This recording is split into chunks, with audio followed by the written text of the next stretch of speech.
Well, everyone, it looks like the broadcast is currently working for us. Welcome in to today's bit of action. Brendan Gibson will lead us off. We're back after 3 consecutive rainouts. The rain can no longer put us down. It's a 0-2 count. Gibson leading off, and that ball upstairs 1-2. Kind of give you a quick look in as everything kind of gets settled in. We're getting underway a little bit early tonight in this game, just like last time we were here. We started a little bit early. 1-2 the count. As the pitch comes to the plate, and it's fouled off on the right side. Again, working out some things right here, so excuse us if a little bit of it is an awkward start on this broadcast.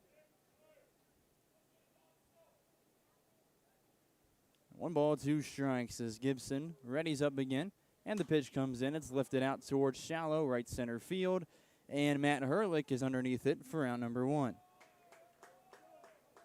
So 1 away, that'll bring up in the 2 spot for your Hoptown Hoppers, Chance Sweeney.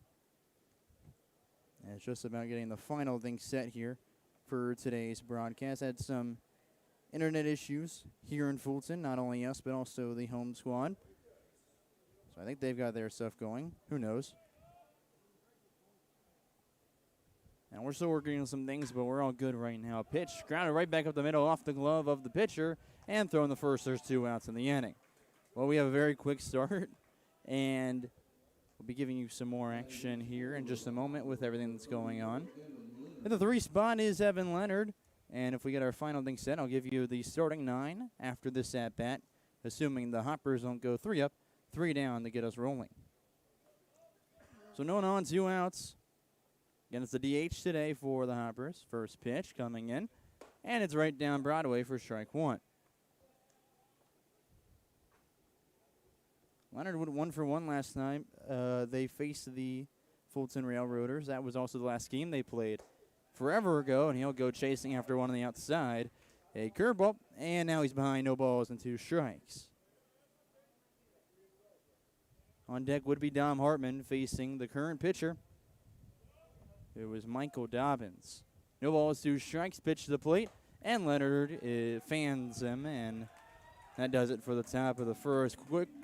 Quick break here, and we'll be right back with our true open to the broadcast in just a moment.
Back now with the bottom of the first inning on the road in Fulton, Kentucky. Finally got everything set up all for you. And again, welcome in. Glad to have you here on the Hoptown Hoppers TV network. I'm Colin Crithers.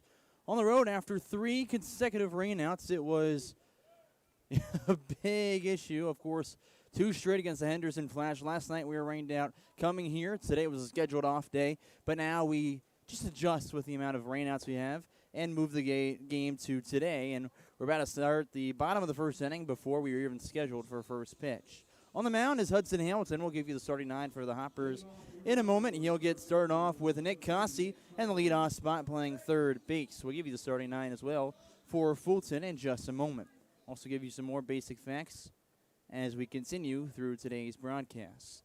Hudson Hamilton, your pitcher today for the Hoppers. He set and works from the stretch. First pitch to the right-handed hitter upstairs for ball 1.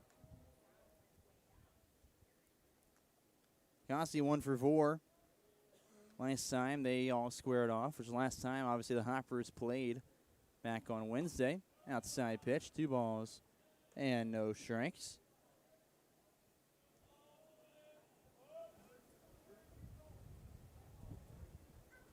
Hamilton again set and fires again. And that one misses downstairs. 3 balls, no strikes. I'm going to check some audio real quick, everyone, just in case you are listening, and a little bit of delay in my speech. As the 3-0 comes in from Hamilton, and it's a called strike on the inside corner.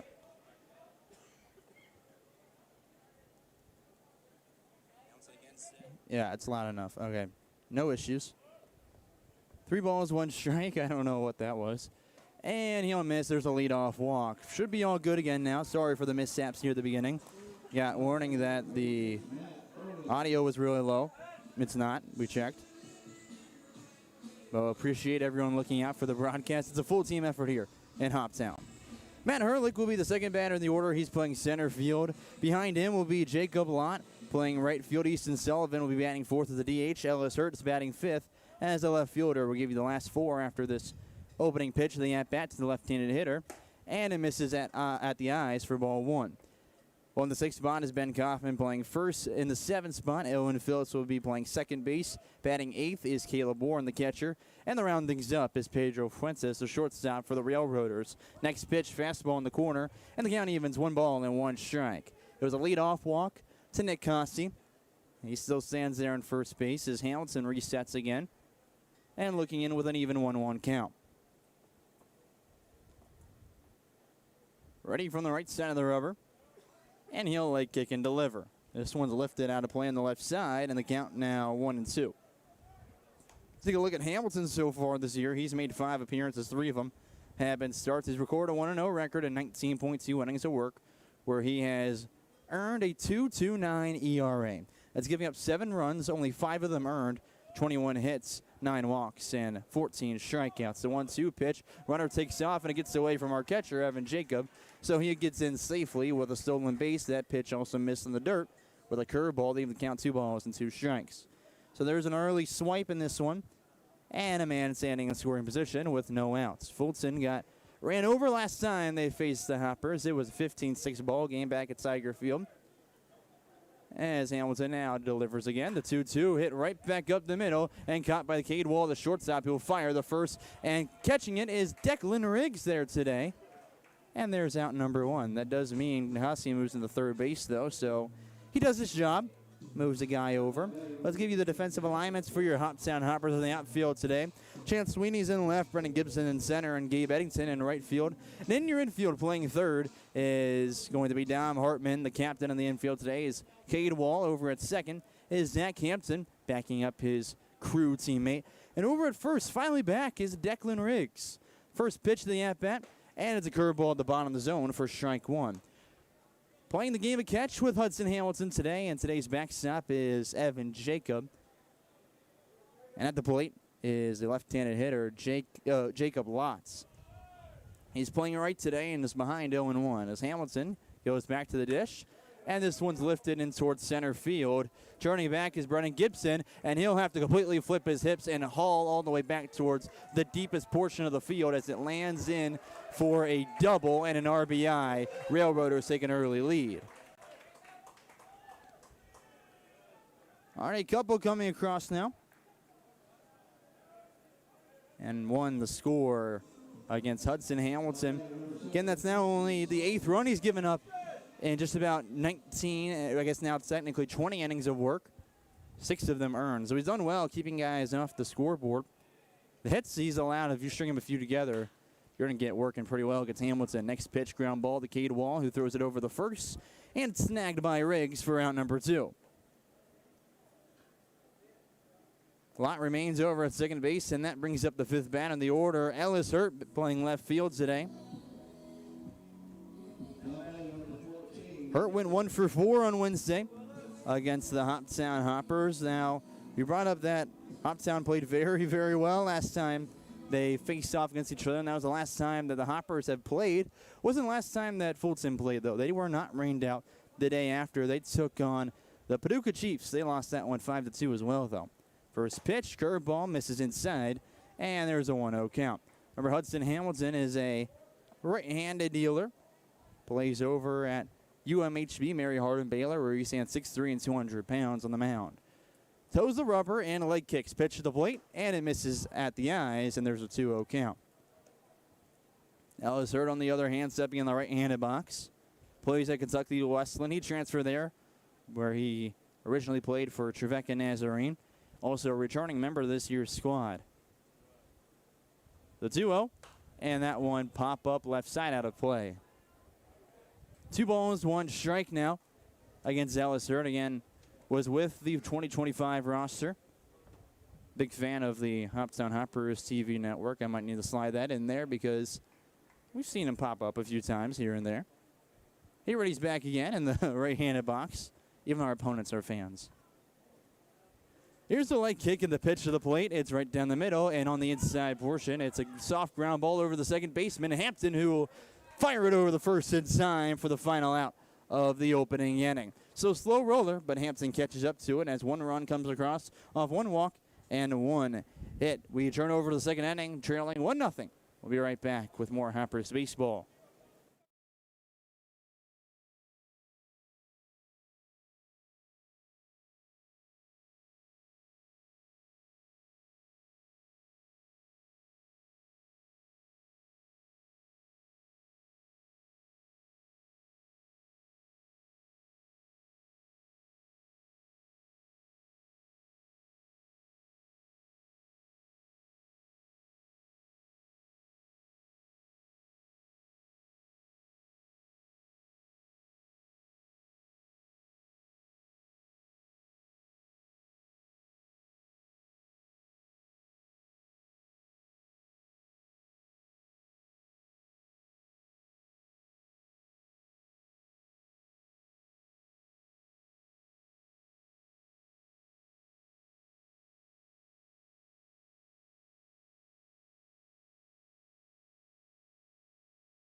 Well, back now with the top of the second here at Lowhouse Field in Fulton, Kentucky. Let's take a look at your starting 9 for the Hoppers. Went 3 up, 3 down last inning with Gibson, Sweeney, and Leonard coming up to the dish. This inning will go 4, 5, 6 with Dom Hartman, Evan Jacob, and Zach Hampton. And in the bottom third of the lineup, Declan Riggs is back playing first base. Gabe Eddington is batting 8th. And the round things up is Cade Wall, who is serving as an extra leadoff batter in the order, which he has a few times today. So again, coming up is the third baseman, Dom Hartman. He did not play on Wednesday against the Fulton Railroaders. And on the mound for that squad is Michael Dobbins, a right-handed dealer who plays for UT Arlington. Looks in for the sign and now goes to the windup for the first pitch. And it's right down the middle for a called strike. Hartman enters this game with a hit in the last 6 games he's appeared at the dish. As the 0-1 comes in, and he'll swing through it for strike 2. It was an off-speed on the outside corner. And he's behind quickly against Dobbins, who last inning again went 3 up, 3 down, a fly ball, ground out, and then he had a strikeout swing against Evan Leonard to end the top half of the first. 0-2, and it misses way outside. 1 ball, 2 strikes to Dom Hartman. Again, he's gotten a hit in the last 6 games he's played. Gone 2 for 9 this summer against the Fulton Railroaders and leads this team in a plethora of categories. He's also, because of that, it was the last week that he really lifted a bunch of those numbers and was awarded the Hoptown Hoppers Player of the Week. As the 1-2 comes in, he'll swing at a curveball in the dirt, and he's struck out on strikes. Back-to-back Ks, one to close the inning, one to open up the top half of the second. Evan Jacob, the catcher, batting now in the 5th spot. He went 2 for 5 on a Wednesday against this same Fulton squad. So it'll be a righty-on-righty matchup as he's now ready in the box as the pitch comes to the plate and misses on the outside corner for ball 1. Trying to pull up some of Dobbins' numbers so far this summer.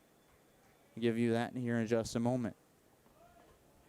1 ball, no strikes. Pitch comes to the plate, and he'll blow a fastball by him.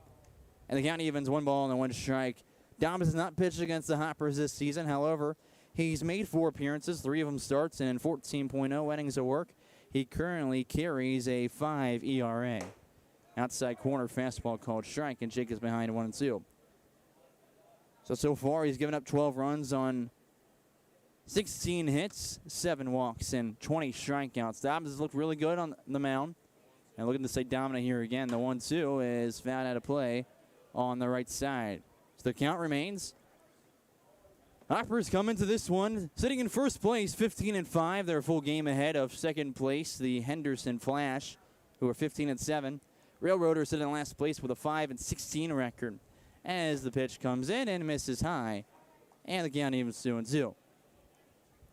One of those 5 wins, though, for the Railroaders is against the Hoppers. It was the last time we were here at Low House Field. That was a 9-7 victory for the Black and Orange. As the 2-2 comes in, and Jacob waves by it for a second out in the inning. 3 Ks already for Dobbin. That brings up the second baseman, Zach Hampton, looking to help out his UMHB teammate. Of course, that's where Hampton attends. That's where Hudson Hamilton, your starter today for the Hoptown Hoppers, also plays. Hampton did not face Fulton on Wednesday back at Zager Field, but ready's now in the box as the pitch comes in for the righty-righty matchup, and it's blasted into the backstop for a foul, strike 1. Hampton also comes in today with a very solid look. He's a two-way guy, and at the plate, he's leading this team not only with the best average of .419, but also the best on-base percentage of .581. That's carried by the best amount of walks, 11 of them. Next pitch is in there, and Hampton looks at strike 2 and is behind quickly. He's gone 1-4 against Fulton so far and looks to avoid getting sat down in order for the second inning in a row. Pitch runs outside, glove side, and now it's a 1-2 count as Hampton settles back in.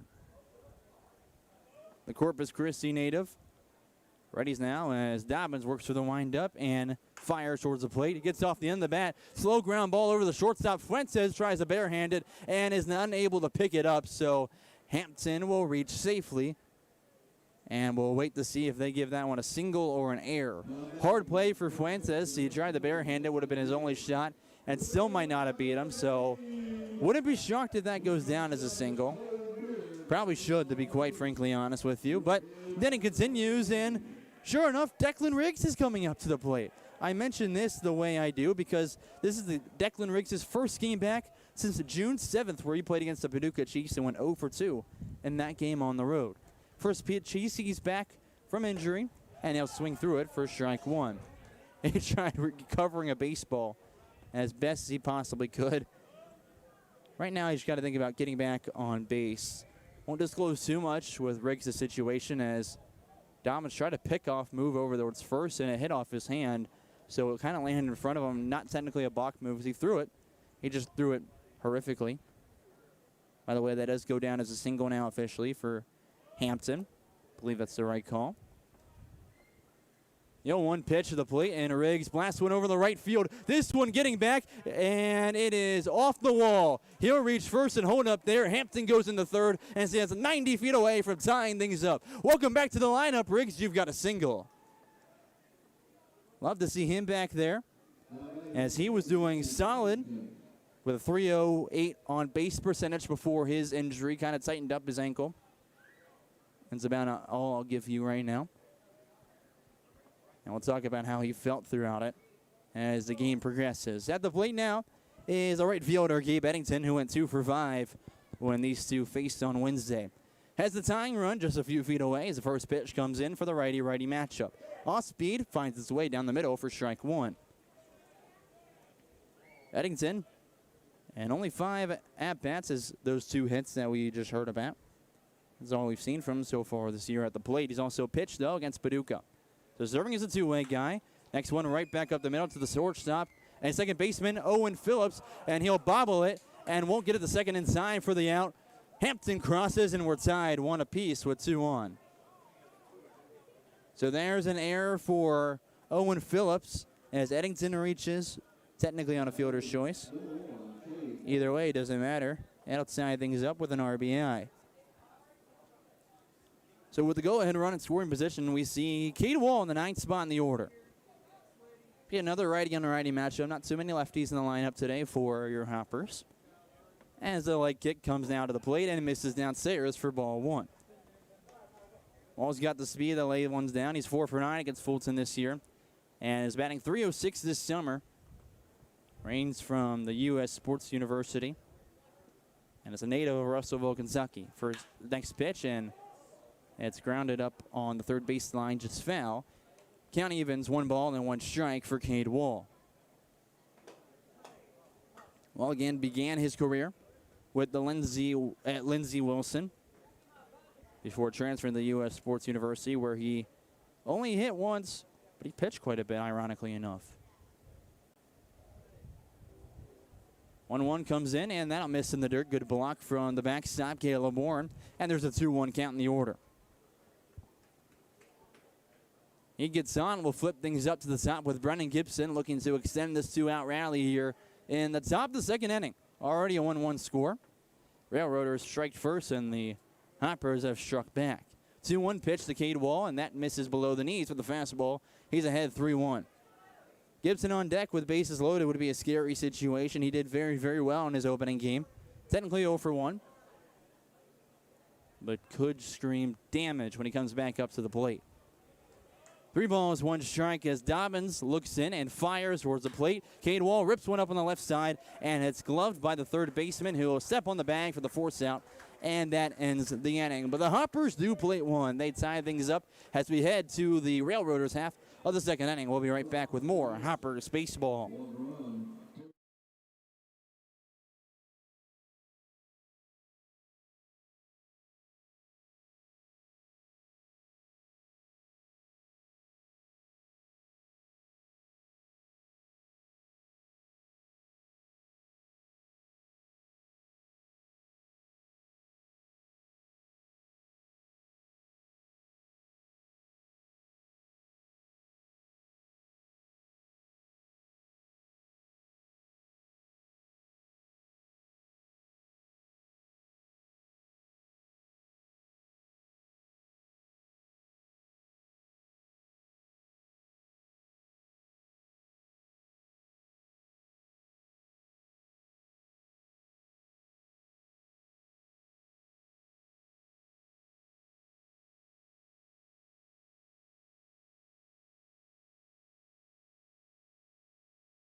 Bottom of the second here on the Hoptown Hoppers TV network. We bring you back after quite a few rainouts. The rain is no longer putting us away after we rescheduled for this Sunday, June 28th matchup, and are all good to go. It's a pretty warm one out here, about 90 degrees as the game continues. It's supposed to drop slightly, but probably will not feel the humidity is above 65%. Last I checked, it was 66%, and well, you're definitely feeling it. It is sticky and ugly, but that does mean that the ball could fly a little bit farther today. If there's some humidity in the air, well, if you're unaware of how that affects the game, ball could float a little bit farther out than usual. We saw that in the first inning with that double out towards dead center field that got over Gibson's head. Again, we mentioned that Hoptown faced Fulton last time they played. It was a 15-6 victory, and Fulton's last game was on Thursday, taking on Paducah, where they lost 5-2. And, of course, with Fulton in last place, they've been struggling not only all season, but also this past week. They've lost 6 of their last 7 games, where the Hoptown Hoppers have won 5 of their last 7. We're now ready for the bottom of the second as Hamilton's first pitch comes in, and it misses backside for ball 1. At the plate will be Ben Coffin, in the 6th spot will be 7-8 right behind him. Coffin, the first baseman, did not play on Wednesday as well, as the 1-0 comes in from Hamilton. That one also misses inside, and there's a 2-0 count. We'll look at how the season has gone between the two teams. Hoppers have led this series 4-1 so far this summer, as a 2-0 misses high and away, and there's an early 3-0 count. It was a 7-3 victory on the road here in Game 2 of the season before they went back and trailed 6-0 to the Railroaders before plating 11 unanswered to win 11-6 in that second matchup. This pitch right down the middle, and he finally relocates the zone yet again. 3 balls, 1 strike, in danger of walking the leadoff guy again, just like he did Nick Cossey last inning, who came around and scored. 3-1 pitch from Hamilton, and it's a ground ball foul, and the count now full. In the third matchup, that's where the Hoppers lost 9-7 last time we were here. And then there was a pair of victories, 9-1 and 15-6. So the Hoppers have won 4 and lost 1 against the Railroaders. 3 balls, 2 strikes to Ben Kaufman. As the pitch now comes in, and this one lifted towards left field and going deep. Chance Sweeney holding all the way back towards the wall, and you can wave as that one is a goner.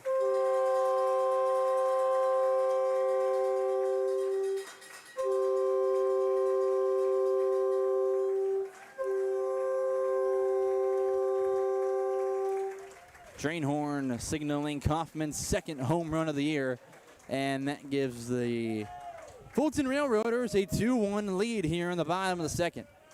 Hamilton hasn't struggled this much really all year. This isn't even much struggling. Again, the humidity helping carry that ball out there a little bit, but also Hamilton left a few right over the zone after struggling with the first pitch strike.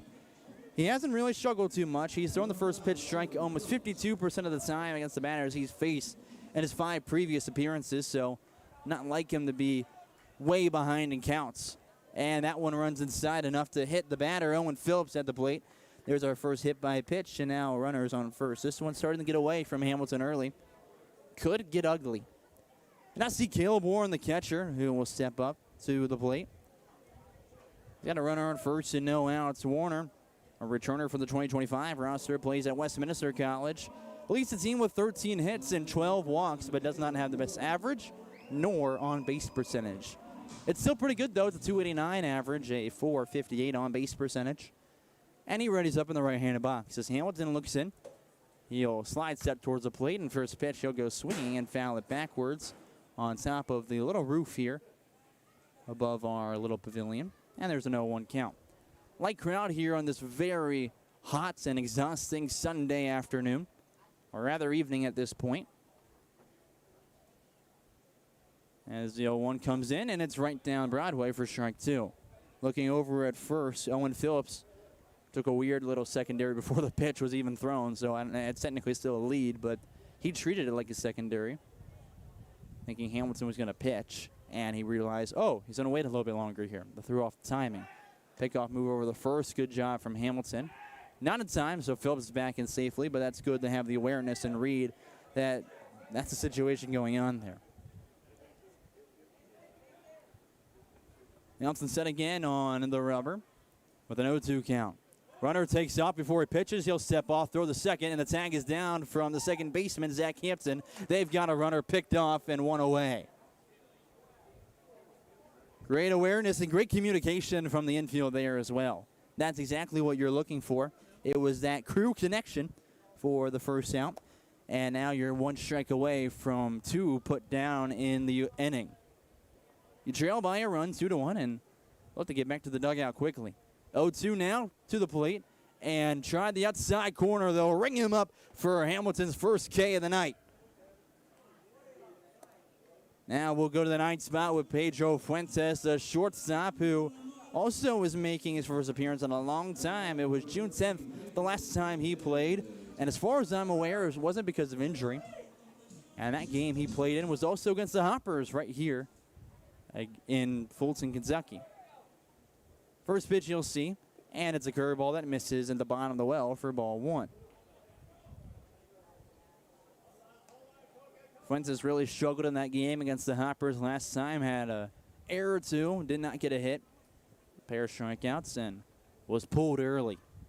As the 1-0 now comes in, and that one runs inside, and the count now 2-0 to Fuentes. He is playing at Jackson State Community College, where at a 2.37 batting average this past spring. Currently carries an 0.71 this summer. Hamilton set again, and the 2-0 is delivered. Ground ball softly over on the left side, and they'll say it's foul as it hit off the batter's box for strike 1. So 2 balls, 1 strike the count, with 2 outs away in the bottom of the second and a 2-1 lead for the Railroaders. No one on the bases. Fuentes set again to continue the right-on-right matchup. Hamilton, leg kick, he'll fire to the plate, and almost got him chasing one outside. Instead, Fuentes holds, and it's a 3-1 count. Who settles in again. Fuentes from Mayagüez, Puerto Rico, as the 3-1 comes in. And it's right down the middle. He'll swing early and foul it off post side. And the count runs full yet again. Last time we were here was a leadoff batter, Ben Kaufman, who ended up ripping the 3-2 pitch to left field and deep for a home run to give the Railroaders a 1-run lead. Full count pitch delivered from Hamilton, and there's a strikeout swinging. That'll end the bottom of the second with back-to-back Ks. We head now to the third, trailing by 1. Hoppers back at the dish when we return.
Top of the third here at Lowhouse Field. The Hoppers trail 2-1 after giving up a solo shot a half inning ago. We'll see 1-2-3 due up for the Hoppers facing Michael Dobbins, still the pitcher. I want to thank you for tuning in here on the Hoptown Hoppers TV network. Always a pleasure to have you. We've missed you for quite a few days. After 3 straight rainouts, we're supposed to face the Henderson Flash, who sit in second place a couple of times, but instead that little rivalry will be put on pause.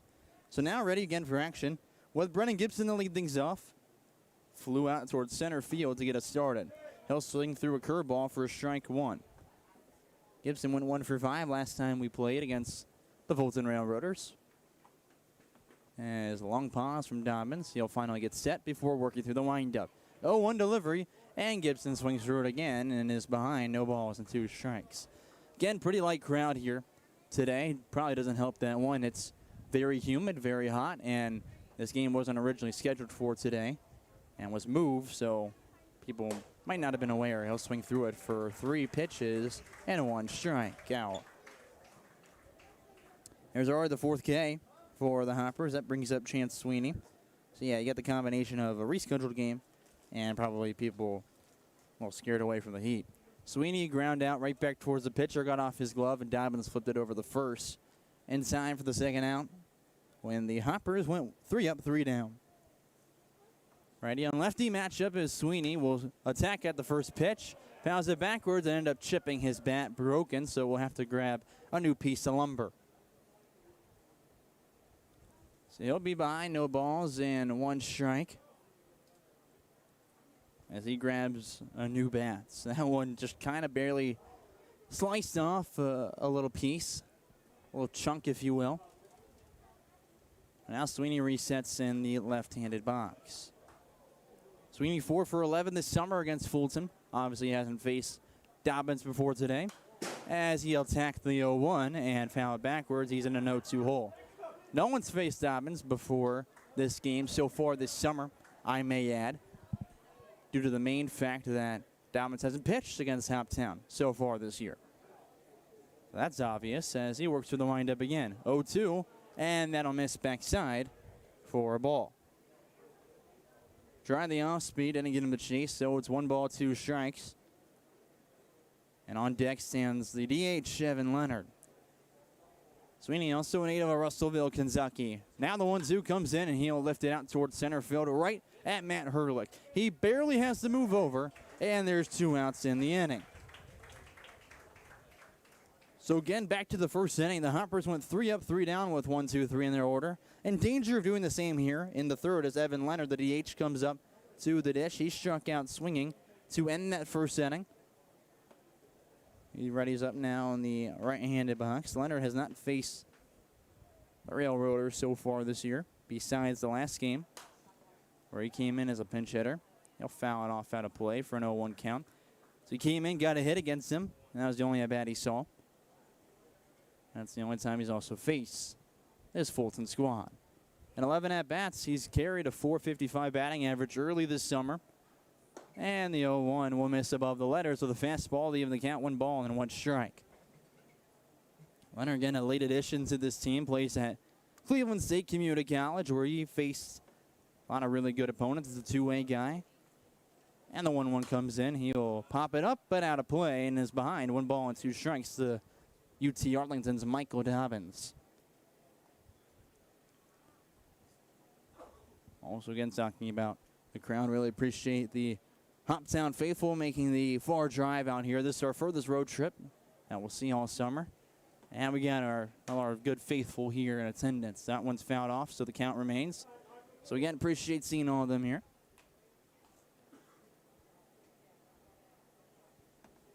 But before Cleveland State Community College, Leonard played at Clarksville Academy down in Clarksville, Tennessee. And he's currently listed as both a catcher and a right-handed pitcher, so he can play both sides of that game of catch. And he is sawed off for a second strikeout in the game, and there's already 5 Ks on the day against your Hoptown lineup. 3 up, 3 down, go 1, 2, 3 in the order yet again. We go to the bottom half of the third, trailing by 1.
Bottom of the third here in Fulton, Kentucky. Your Hoptown Hoppers still trail 2-1 against the Fulton Railroaders. Did not score last inning, and Hudson Hamilton's back out there to deliver the pitches for the Red and Black today.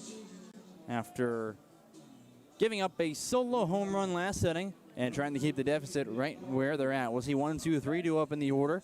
Beating with Nick Costi, who got on with a walk last time and came all the way around and scored after he stole a base and reached on a RBI double. First pitch of the at-bat to the right-handed hitter. It's in there for a called strike for Hudson Hamilton. Costi, sophomore at Motlow State Community College, served as a two-way guy there. Mostly only hit so far for the Railroaders. Leads this team with 12 runs. Pitch downstairs with a curveball, and that misses 1 ball and 1 strike. So Hamilton looks in again and quickly is set to deliver the 1-1. He'll leg kick and fire. It's right down the middle and popped up towards right field, going back towards the wall, and is caught on the base of it by Gabe Eddington for out number 1. Really like that read from Eddington, because again, it's really awkward if you've never been here, if you haven't heard the broadcast from the times that we have been here this summer. It's a very shallow right field. It's about what they say 215 out towards right field, and the wall is very tall. It's about a 12-foot wall, and the net is another 30 feet above it, so it's 42 feet to get out of here. They'll play balls live off that netting. So Eddington goes back up, touches the fence, and readjusts from there. I like that from him. First pitch in the next at-bat is fouled off backwards, and there's an 0-1 count. Matt Herlick, the center fielder, is the batter, who had a 6-3 ground out to the Cade wall last time he was up. So he resets again now in the left-handed box. As Hamilton now set. He'll fire the 0-1 pitch, and it's on the outside corner for another called strike. No balls and 2 strikes to Herlick. He's got a 188 batting average, plays with the College of Worcester, and needs a little bit of help to lift it up here. 0-2 delivery from Hamilton, and that one lifted out towards the shallow left center field. Tracking is the left fielder, Chance Sweeney, who snags it for out number 2.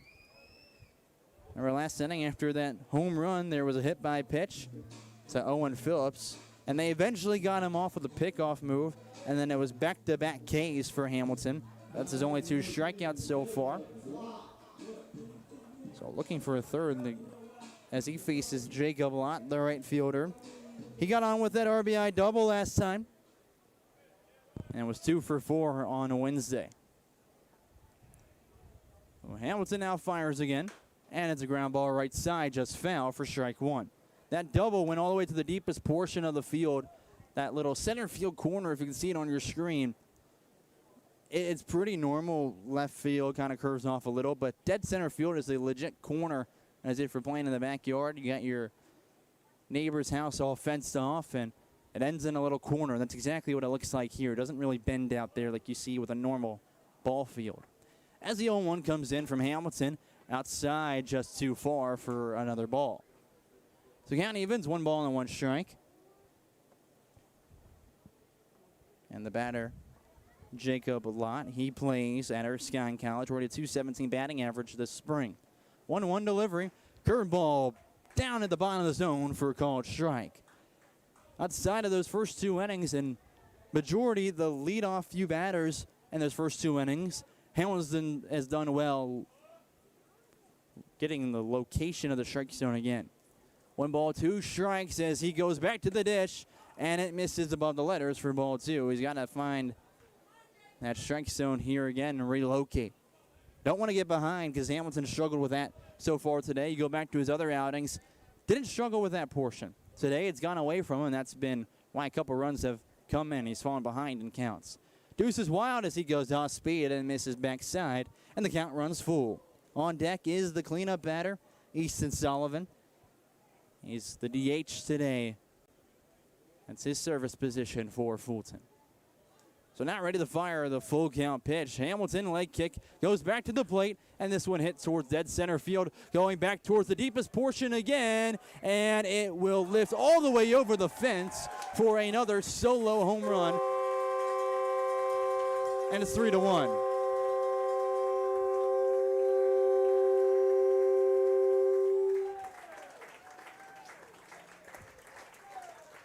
So with 2 outs, the Railroaders find another screamer out of the yard, and they lead 3-1. You can imagine the home runs here lift up in dramatic fashion. One, the humidity pulling it out for today specifically, but also with the field we play at here. Not the deepest in the Ohio Valley League. Decently struck ball there. Got over the head of Gibson and obviously out of the yard. So now battling back against Easton Sullivan. Hamilton's first pitch, curveball, corner for a called strike. Hamilton had that, no, not Hamilton, excuse me. Easton Sullivan had that 6-3 ground out last time he was up in the first inning. As he now sees the 0-1 deliver, curveball misses on the inside corner, almost grabbed the foot of the batter. Instead, the count evens 1 ball and 1 strike. Sullivan plays his collegiate baseball with Delta C. That's where he's actually committed to play as he swings through it and is behind 1-2. He just graduated from Greenfield High School. He's from Sharon, Tennessee, and getting ready for his first college season. So 1 ball, 2 strikes. Hamilton trying to get out of this 3rd inning, and that one's lifted up right side in foul territory. Jacob and Riggs tracking it, and Riggs will catch it for the final out. So we get out of the front third, trailing by 2. It's Fulton 3, Hoppers 1. We'll be right back on the Hoptown Hoppers TV network.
Top of the fourth here in Fulton, Kentucky. It's Fulton 3, and your Hoptown Hoppers 1 after another solo home run to dead center field.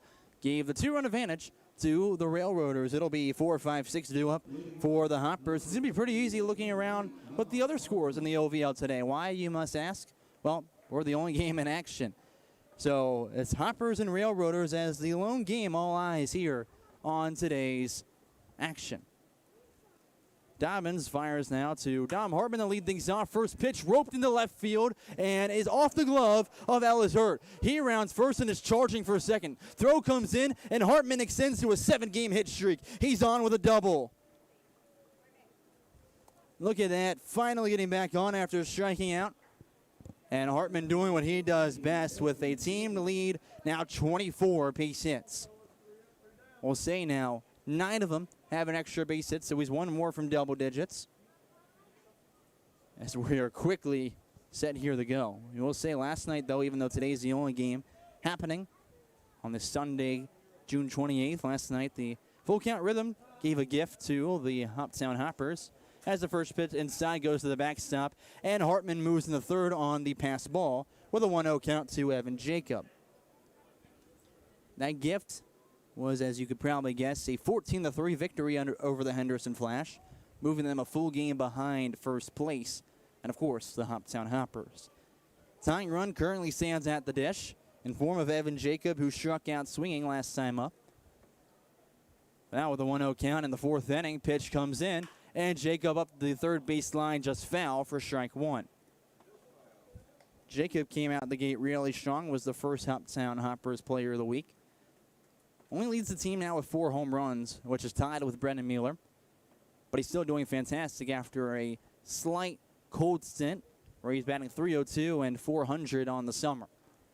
He's already collected 19 RBIs, looking for 20 right here as he rips that one just foul, and now it's a 1-2 count. From Chalmette, Louisiana, he helped the team kind of bond again last night. Him and his family, I should say, after the rain out.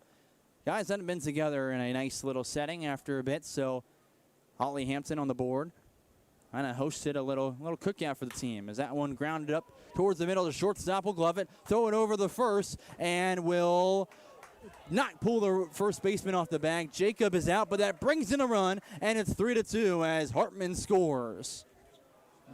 Chris Benny will come out and ask for an appeal to the home plate umpire, as I had to hold off there, wondering if that pulled the first baseman, Ben Kaufman, off the bag.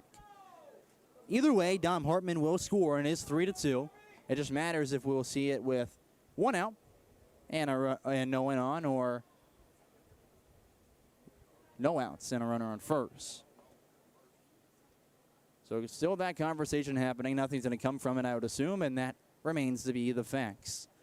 Benny retreats back to the first base dugout. So with no one on and 1 out, that'll bring up Zach Hampton in the order. We're just kind of talking about a little bit with his situation. And last night, Hampton misses inside for a ball, first pitch. It was Holly Hampton who kind of hosted a little cookout with the team. Everyone was gathered and got together after the rain out, just kind of to see everything else going on as the 1-0 comes in and misses downstairs. 2 balls and no strikes. A big part of the cookout was some Louisiana fine dining brought up from Evan Jacobs' family. Again, he's from Chalmette, Louisiana, so they brought up that Louisiana dishes, and that one misses 3-0. So team ate good last night, is what I can say, and hopefully gives them the power they need here for victory number 16 on the season. Jacob got on with a single, came around and scored the first run of the game, and he's already had 3-0 with Riggs on deck. 3-0 pitch is inside for a 4-pitch walk, and with 1 out, there's a runner on. So now up is Declan Riggs, who had that single for his first time up. So he's 1 for 1 on the day. Really happy to see Riggs back in the lineup. A left-handed hitter standing 6'1", played for the University of Health Sciences and Pharmacy this past year, is transferring to Mission University, and hasn't played since June 7th against Paducah. Throw over the first, not in time. He's back in safely. Hampton had a little bit of a injury bugging him, but is all good now.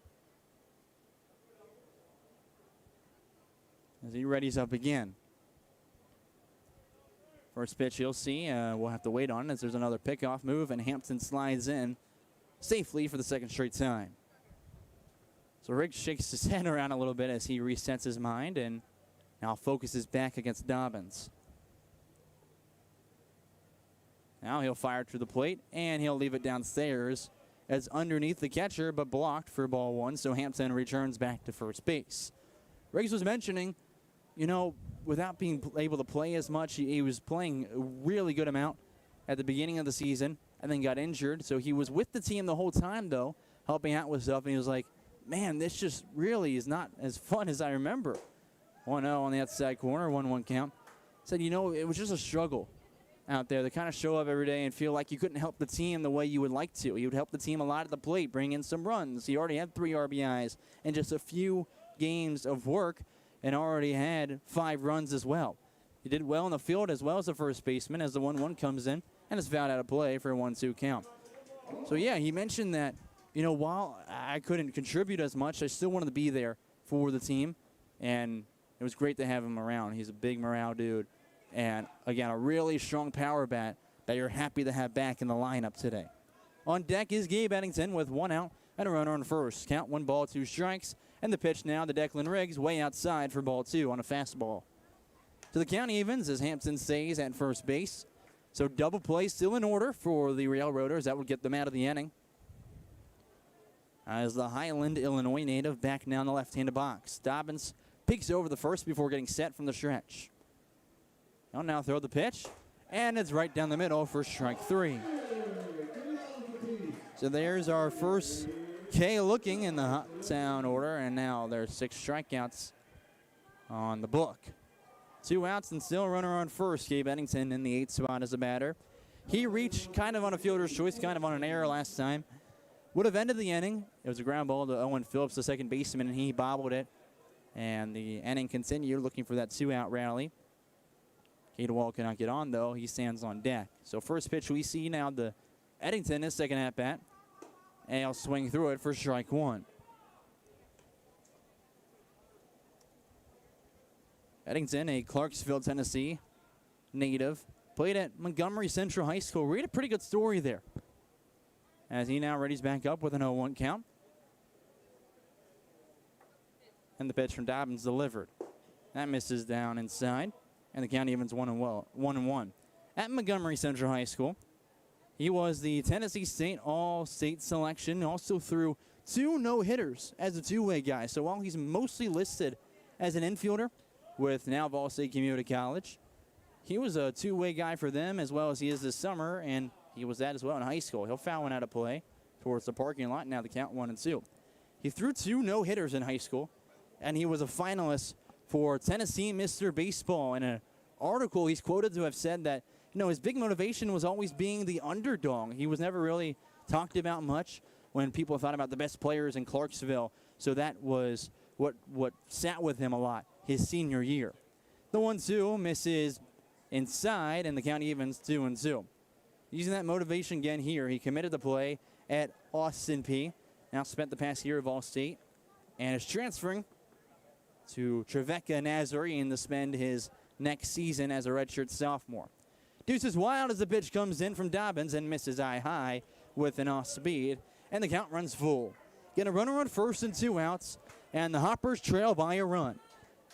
It's 3-2, and on deck is Cade Wall before we see the top of the order again for the Hoppers. That's Hampton getting a lead off first, not dramatically at all. And the full count pitch delivered. Runner takes off, and it's ripped up the left field line, but caught on the line by the third baseman, Nick Cossey. And that'll do it for the top of the 4th. Hoppers start the claw back. They buy back a run and trail 3-2. We head to the bottom half of the 4th here on the Hoptown Hoppers TV network.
All season long, you can find us here on the Hoptown Hoppers TV network, whether away or home.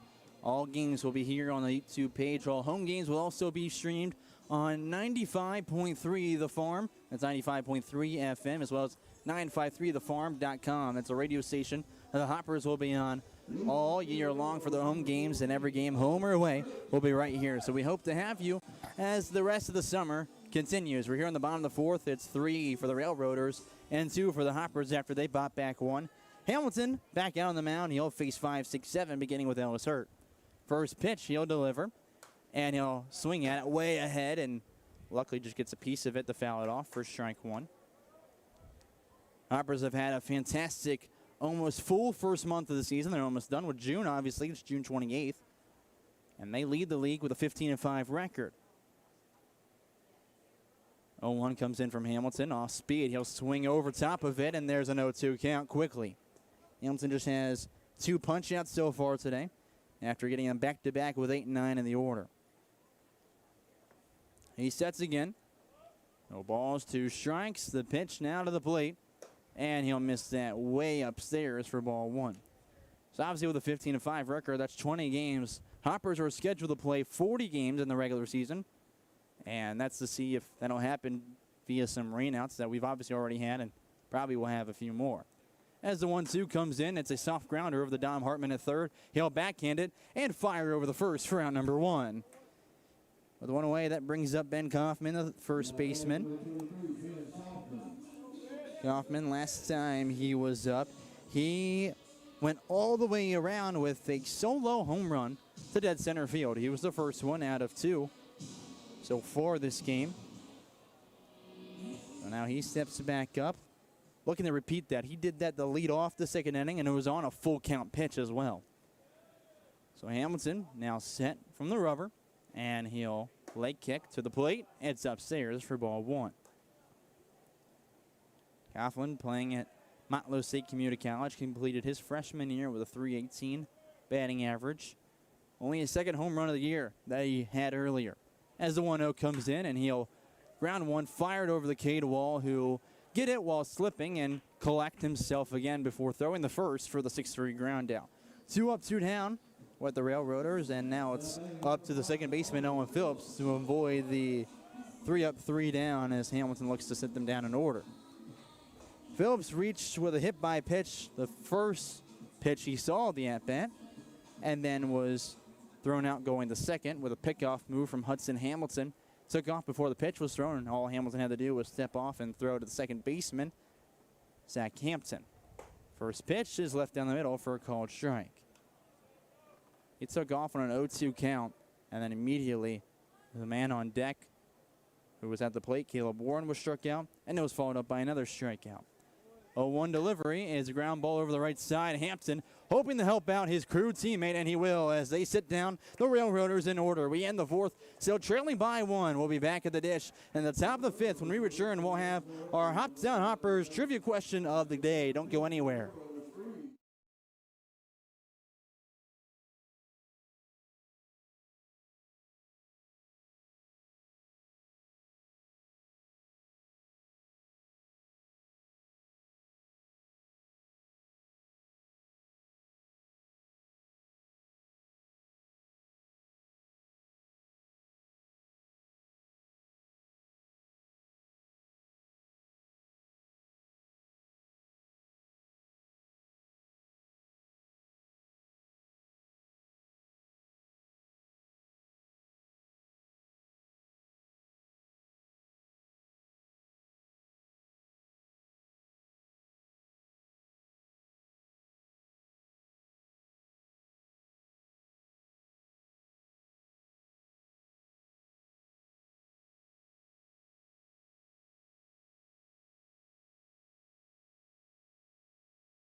Top of the fifth inning. That means it's time for some trivia. It's your Hoptown Hoppers trivia question of the day.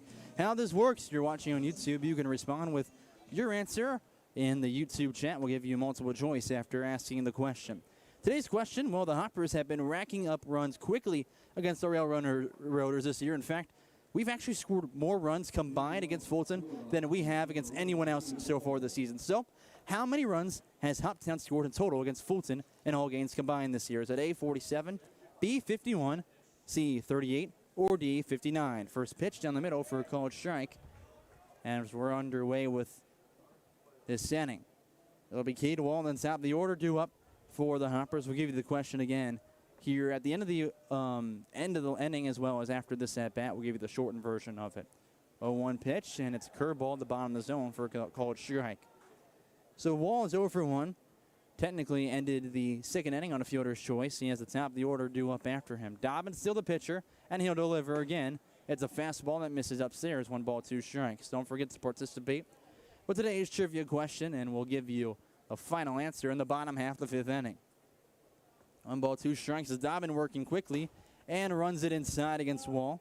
Doesn't hit him, so that evens the count. 2 balls and 2 strikes.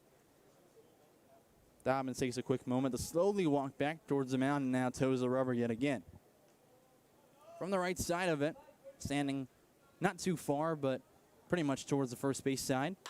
And it's a ground ball over the third baseman out of the glove of Kasi, but he recovers quickly and throws the first just inside to beat Cade Wall by about half a step. And again, you got to fire quickly. Cade Wall's got quite a bit of speed going down there. So there is 1 out in the inning. And we go back to the top of the order for the 3rd time today. We'll see now Brennan Gibson, who's 0 for 2. He flew out towards center field and then had a strikeout swinging to begin the 3rd. First pitch he sees of the at-bat is left inside for a ball. Gibson had a terrific start in his first game, was perfect in game 1 of the year, and went 1 for 5 last time these two faced. That one over on the ground and through the 5-6 gap in the left field. Gibson rounds first base softly for a 1-out single. So now 1 man aboard and only 1 out away in the inning. That brings up Chance Sweeney, who's looking to avenge an 0 for 2 start to his day as well.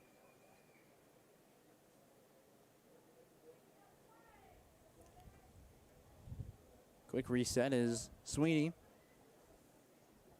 Now steps into the left-handed box. He had a ground out right back to the pitcher in the first inning, then a fly out towards center field, his 2nd time up. So now with a chance to do some damage with the 3rd at-bat. He'll swing at the first pitch, ground ball right side, gets off the glove of the first baseman, and throw over the first from the second baseman, Owen Phillips, backing it up in time as the pitcher, Dobbins, was there to cover the bag, and Sweeney is out number 2. Gibson does move in the scoring position on second base on it, though. So technically this is awkward, but it goes down as a 3-4-1 ground outs because it got off the glove of the first baseman, but does not go down as an error. And Phillips was there behind him to recover and back him up. Evan Leonard, the DH, he's got a pair of strikeouts swinging. And now a tying run in scoring position here in the top of the 5th inning. It's 3-2 in favor of the Railroaders. And now the pitch comes in. It's over and out of play on the right side. No balls, 1 strike as Leonard attacked after the first one. See a little bit of participation here in the trivia question. We'll give it to you again as the inning concludes. And again, the correct answer after the inning is over before we head to the bottom of the 4th. And bottom of the 5th. We'll give you the correct answer in the bottom of the 5th. Looks back towards second and now fires the 0-1 pitch way inside, and it actually hits Evan Leonard. So he'll get on with the free pass. There's our second hit by pitch of the day. First one against the Hoppers. So with runners on first and second, that brings up Dom Hartman, who got on with a double last time and ended up being the second run for the Hoppers. That double extends his hit streak to now 7 straight games that he has played in. So he's doing great. He's looking hot at the plate and trying to continue the trend with the hops being hot. First pitch he sees of his 3rd at-bat is now fired to the dish. It's an off-speed on the inside corner called strike. Hartman dipped out of the way, but dipped too early as it found its way back in the zone. With the man scoring on position, he leads his team with 24 RBIs. has gotten RBI, I want to say 5 of the last 6 games he's played in. He'll attack the next pitch and fouls it into the backstop. He's behind, no balls and 2 strikes. Hartman this past year was the USCAA Small College World Series All-Tournament Team selection, where he went 5 for 12 in that World Series. 5 runs, 4 RBIs, pair of home runs, and 3 doubles. We've been seeing that power translate here with the Hoppers this summer. Davins the 0-2 pitch, and it's right down the middle, but Hartman swings underneath it and pops it up to the first baseman, who will catch it right behind the bag for the final out. Hoppers had a chance to tie things up, but are unable to. It's still 3-2 as we ask you again today's trivia question of the day. Hoppers have been doing well against the Railroaders and scored more runs against them combined than any other team in the league. So how many runs have the Hoppers scored in total against Fulton this summer? Is it A, 47, B, 51, C, 38, or D, 59? Give us your guesses in the chat. We'll tell you which answer is correct when we return in the bottom of the 5th.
Back with the bottom of the 5th inning. Crowd's been filling up a little bit more as the game has progressed. But first, before we get to any action, we got to give you the answer to today's trivia question.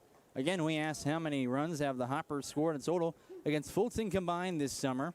Well, we had one response in the chat. They answered C, 38 runs. I'm here to tell you it was actually B, 51 total runs have been scored against the Railroaders coming into this game. I know, it's crazy. It's the most runs combined the Hoppers have scored against any team so far this summer. Everyone else has been around that 38-run mark, ironically enough. Maybe a little bit higher than that, a few a little bit lower just because we haven't played them as much. But the Railroaders bring something out with this Hoppers offense where they score in bunches. We're now back as Hamilton's still on the mound. He will be facing 8-9 in the top of the order. First pitch, Caleb Warren goes swinging. It's in shallow left field and caught by Chance Sweeney. So quickly, we've got 1 out away. Don't forget that all away games this year on the YouTube channel will have a trivia question of the day. So you can continue to have some fun playing that as the summer progresses into July and the latter portions of it with the postseason. So Warren with the fly out. He's now 0 for 2. Pedro Fuentes in the 9th spot is due up after he's 1 of 2 strikeouts so far for Hamilton. He went swinging to end the 2nd inning. First pitch misses for ball 1.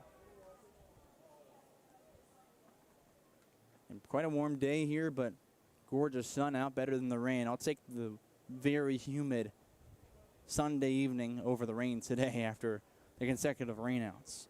Pitch downstairs, now there's a 2-0 count for Hamilton as he battles Fuentes in the box. Right up a little bit earlier, but again, Pedro Fuentes, who plays at Jack State Community College, native of Mayagüez, Puerto Rico. As the 2-0 comes in, and he'll lift it over towards right field. That one going back and will be off the netting and bounced into right field. Gabe Eddington will be able to play it, and there's a 1-out single. So now with a runner on and 1 out, we head to the top of the lineup for the 3rd time today with the Railroaders. Nick Cossey, who is 0 for 1 with a fly out towards right field. And a walk back in the 1st inning that he came all the way around and scored on. He's up in the right-handed box looking to move a few over and add some separation from the Hoppers on the scoreboard. First pitch, grounder right up the middle. Soft roller. Cade Wall steps on second and flips over the first. He'll twist it by himself to end the inning. So there's your 6-3 double play, and we'll head now to the 6th. So trailing by 1. We'll be right back with more OVL action in just a moment.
Top of the 6th already. We're moving kind of quickly. We started a little bit earlier. It's only now 7:09 Central Time in Fulton, Kentucky.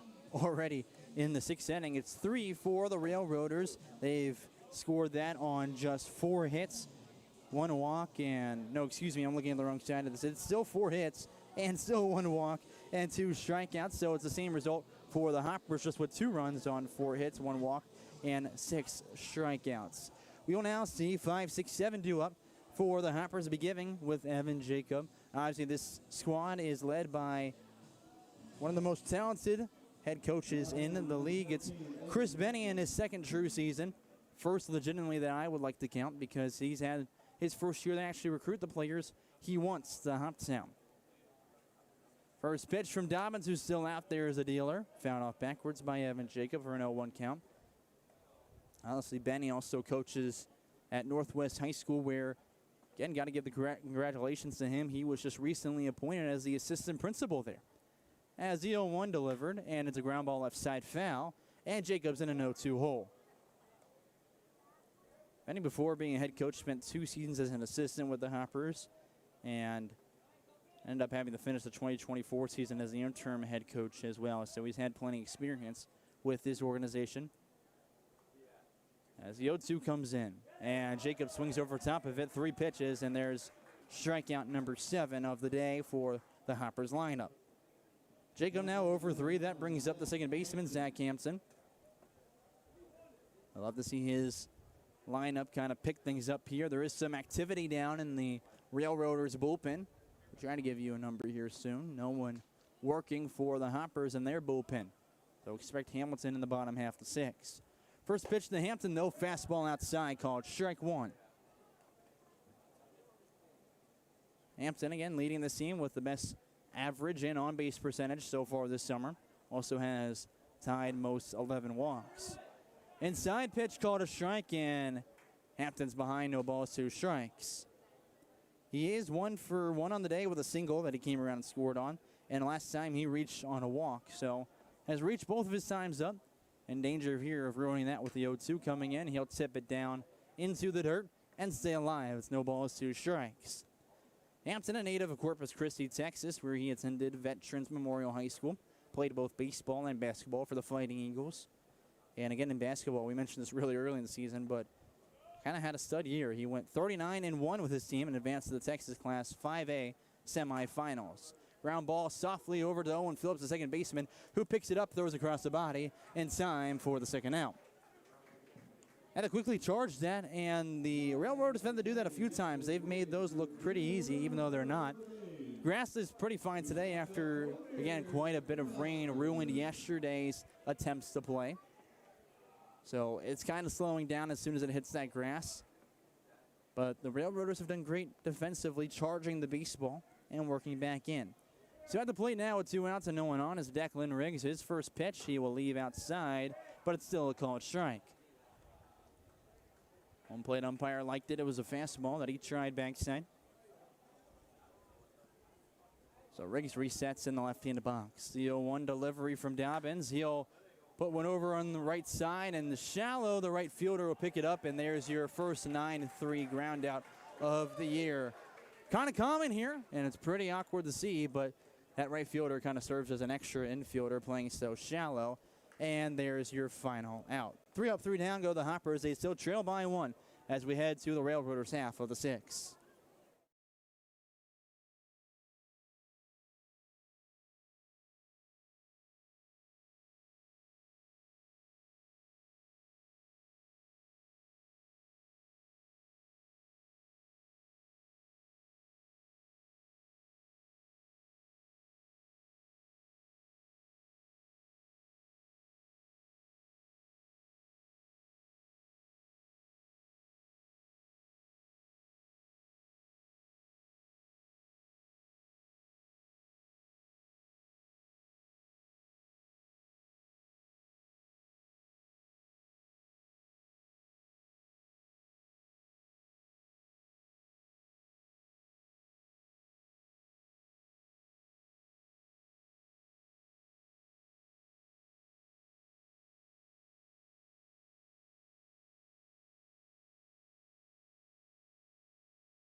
Two, 3, 4 due up in the bottom of the 6th for the Fulton Railroaders. They trail 3-2 against your Hoptown Hoppers. I want to thank you again for joining us. Colin Grithers here, bringing you today's action and standalone game in the Ohio Valley League, the only one happening after rescheduling last night's rainouts.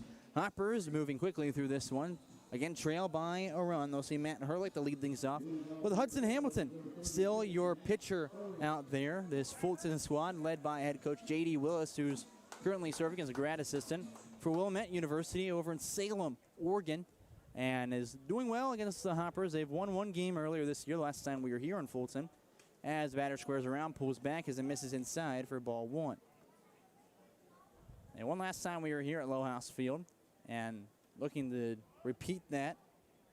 One of their 5 wins this year coming against the Hoppers, looking to make it 2 of 6 if the score holds. Hamilton now with the 1-0 pitch, and Herlick will swing early and just grab a piece of it to foul it off, even the count, 1 ball and 1 strike. Herlick's 0 for 2 on the day. He had a ground out to the shortstop, Cade Wall, and then a line out to Chance Sweeney in left field.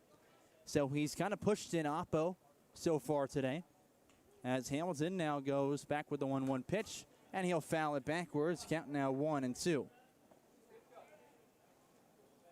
Herlick has struggled this summer with a 188 batting average. 9 hits now on 50 at-bats this year. Hamilton working very efficiently outside of those first 2 innings, honestly. Now only throwing pitch number 65 of the evening. Delivered to the plate and misses way outside. Count evens 2-2. Don't know if that one was supposed to break or not. Clearly didn't. But plenty of time to work back into the zone and grab a K. Hamilton with only 2 of them today, which makes it 16 on the season. 2-2 pitch is lifted out opposite field to Chance Sweeney, and he will catch it in short stride for out number 1. Now we see the third batter in the order in form of Jacob Lott, who is 2 for 2. He has grabbed a RBI double to dead center field and went now then to dead center field again with a solo home run. So he's recorded an RBI, 2 hits, both extra base hits, and a run as well. And now up with 1 out and no one on. It's a righty and lefty matchup as Hamilton from the right side of the rubber. Curveball is in there for strike 1. Like you're throwing backwards is what they say in the count. I honestly don't really believe in that. I don't really love that term. That's what they call it, is throwing backwards. Instead of starting off with a fastball, you start with the off speed to throw them off. 0-1 pitch, rifle through the right side of the infield. Throw over the first from the right fielder, Gabe Eddington, not in time. He'll leg out a 1-out single. That went a lot deeper in the right field, and Eddington was playing a little bit shifted over, so it was a hard play to get to, and would have been quite miraculous if he threw him out. He had a good, strong throw over. Got to give him credit for that. But just wasn't in time. Now we'll see the cleanup batter Easton Sullivan, who is the DH. We also looking at Jacob Lott, who stands on first. He's a triple away from the cycle. First pitch is up the left field line and just fair the bag. They're going to wave around Lott from second to third, and they'll hold him up there. Sullivan goes in the second with a double. The ball was bobbled, so now the runner comes home, and there's an RBI double for Sullivan, and they add some insurance. It's 4-2.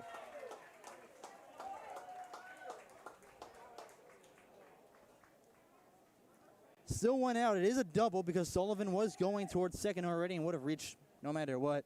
And Lott goes 270 around the bases from first to home to score. So it's still one out and a runner in scoring position. We bring up Ellis Hurt, the left fielder, who's 0 for 2. A ground out to the second baseman and third baseman so far in the ledger for the right-handed hitter. Hamilton got to make sure he's not leaving one over the heart of the plate here as we see a little bit of action now in the Hoptown bullpen. No one really warming up, just some guys tossing the football to get stretched out. First pitch, fastball, just misses the corner for ball one. Not by much. Not by much at all.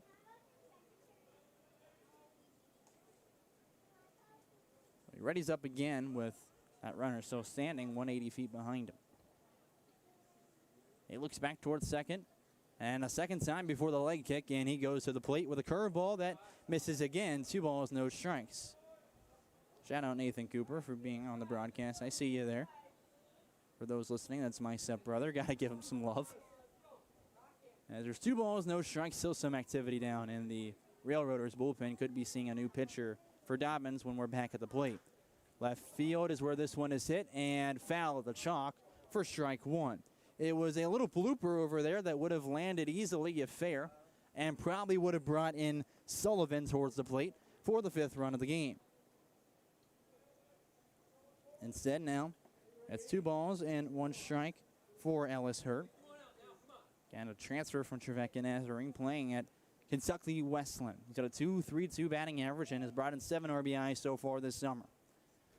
Hamilton looks back towards second before the leg kick, and the pitch that misses low and away, and it's 3 balls and 1 strike to the batter. On deck is Ben Kaufman, who is 1 for 2 with a solo home run to left field. So things could get ugly if he comes up and feels that spark again at the dish. Hamilton, the 3-1, he'll eject towards the plate, and he'll swing underneath it for strike 2. He tried putting that over on the party deck in left field. That's got some fans watching. I don't know if you guys can see it very, very well, but if you look in the left field, there's a couple fans over in that outhouse-looking thing, which they call their party deck here. So full count with a runner on second and 1 out away. It's a 4-2 lead for the Railroaders over the Hoppers. Pitch to the plate from Hamilton, and it's attacked in and lifted out towards center field. Brennan Gibson underneath it, and it's shallow enough that he catches it and does not have to worry about the runner tagging up. He will remain at second with 2 outs in the inning. They're trying to get out of this 6 with a little bit of insurance already added for the Railroaders. It'll be Ben Kaufman, the first baseman, who, as I just mentioned, is 1 for 2 with a solo home run to left field. That gave the Railroaders a 2-1 lead back in the second inning. They scored again in the third, were shut out in the 4th and 5th, and of course they've already scored here in the 6th inning. So he readies up again on the mound and fires the pitch. That's way outside for ball 1. We'll reset again. As Kaufman, who has been struggling outside of this game, a 2.08 batting average, and leads the team with 20 strikeouts. Pitch in the dirt. And it's a ball, and the runner will have to return after getting a dramatic secondary. And that's Easton Sullivan, the DH today, who stands over there. Sullivan is not much of a stolen base threat. He has yet to record one or even attempt one this year. 2-0 pitch to the plate, and it's down to the dirt. Gets a little away from Jacob, not too far. He'll pick it up and keep Sullivan standing on second base. On deck behind Kaufman is Owen Phillips. And remember, you don't need to really pitch right at him with the base open at 2 outs. 3-0, and here comes the delivery from Hamilton, and it's outside for a 4-pitch walk.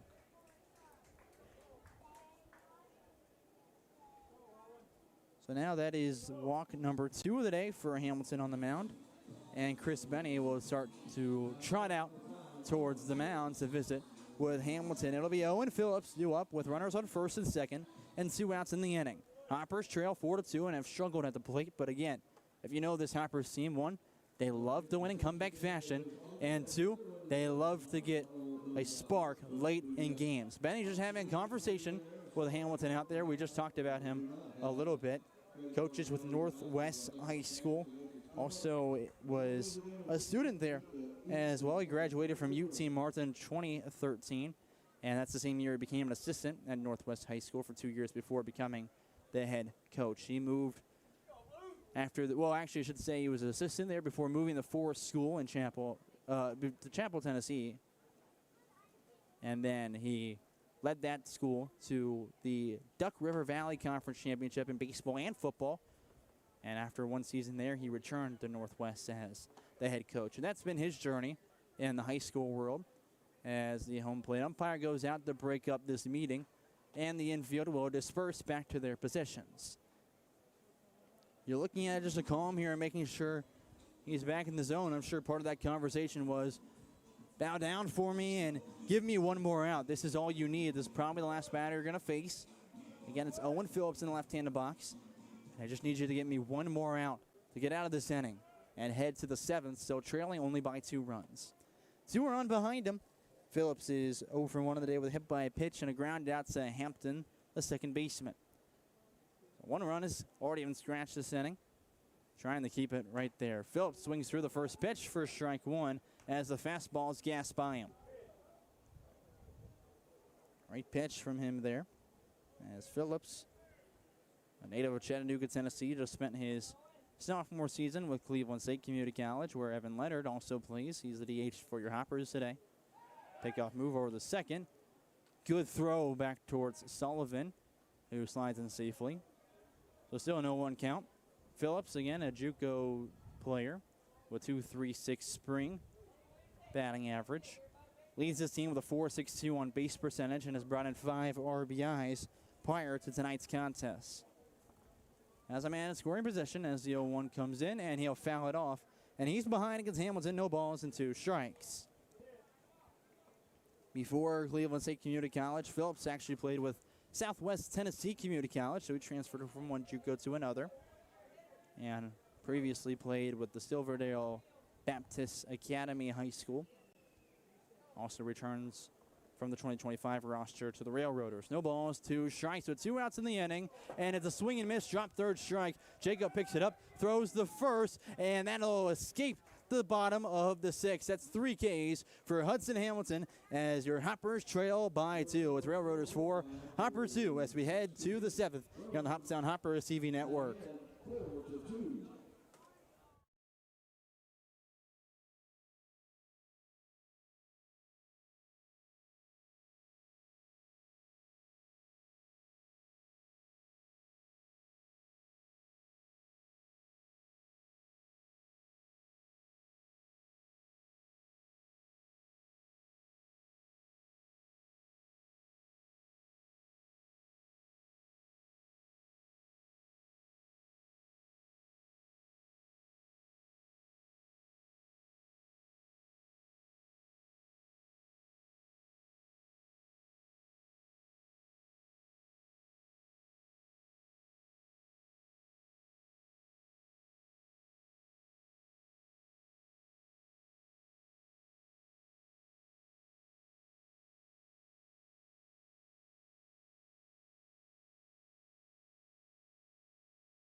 Top of the 7th, the Railroaders lead 4-2 over the Hoptown Hoppers. Glad to have you here on the Hoptown Hoppers TV network, whether you're a Hoppers fan, a Railroaders fan, an OVL fan, or just a plain old baseball fan. It's a pleasure to have you here on the broadcast. New pitcher in for the Railroaders. They've got number 16, Wade Sabo, coming in to make his summer debut with the Railroaders. So that'll do it for their starter, Michael Dobbins. He went 6 complete innings, giving up 2 runs on 4 hits, 7 strikeouts, and 1 walk. We'll see 8 and 9 and top the order due up for the Hoppers, beginning with Gabe Eddington, who is technically over 2. He reached back in the 2nd inning off an error from Owen Phillips, the second baseman, and then just had a line out to the 3rd baseman his 2nd time up.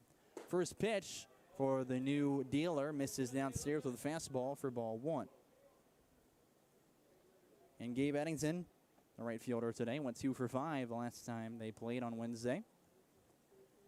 Now the pitch from the left-hander, and it's tipped backwards. Count evens 1 ball and 1 strike. Wade Sabo, and a left-handed pitcher who plays with Illinois College now, not Illinois University, not the Fighting Illini, Illinois College.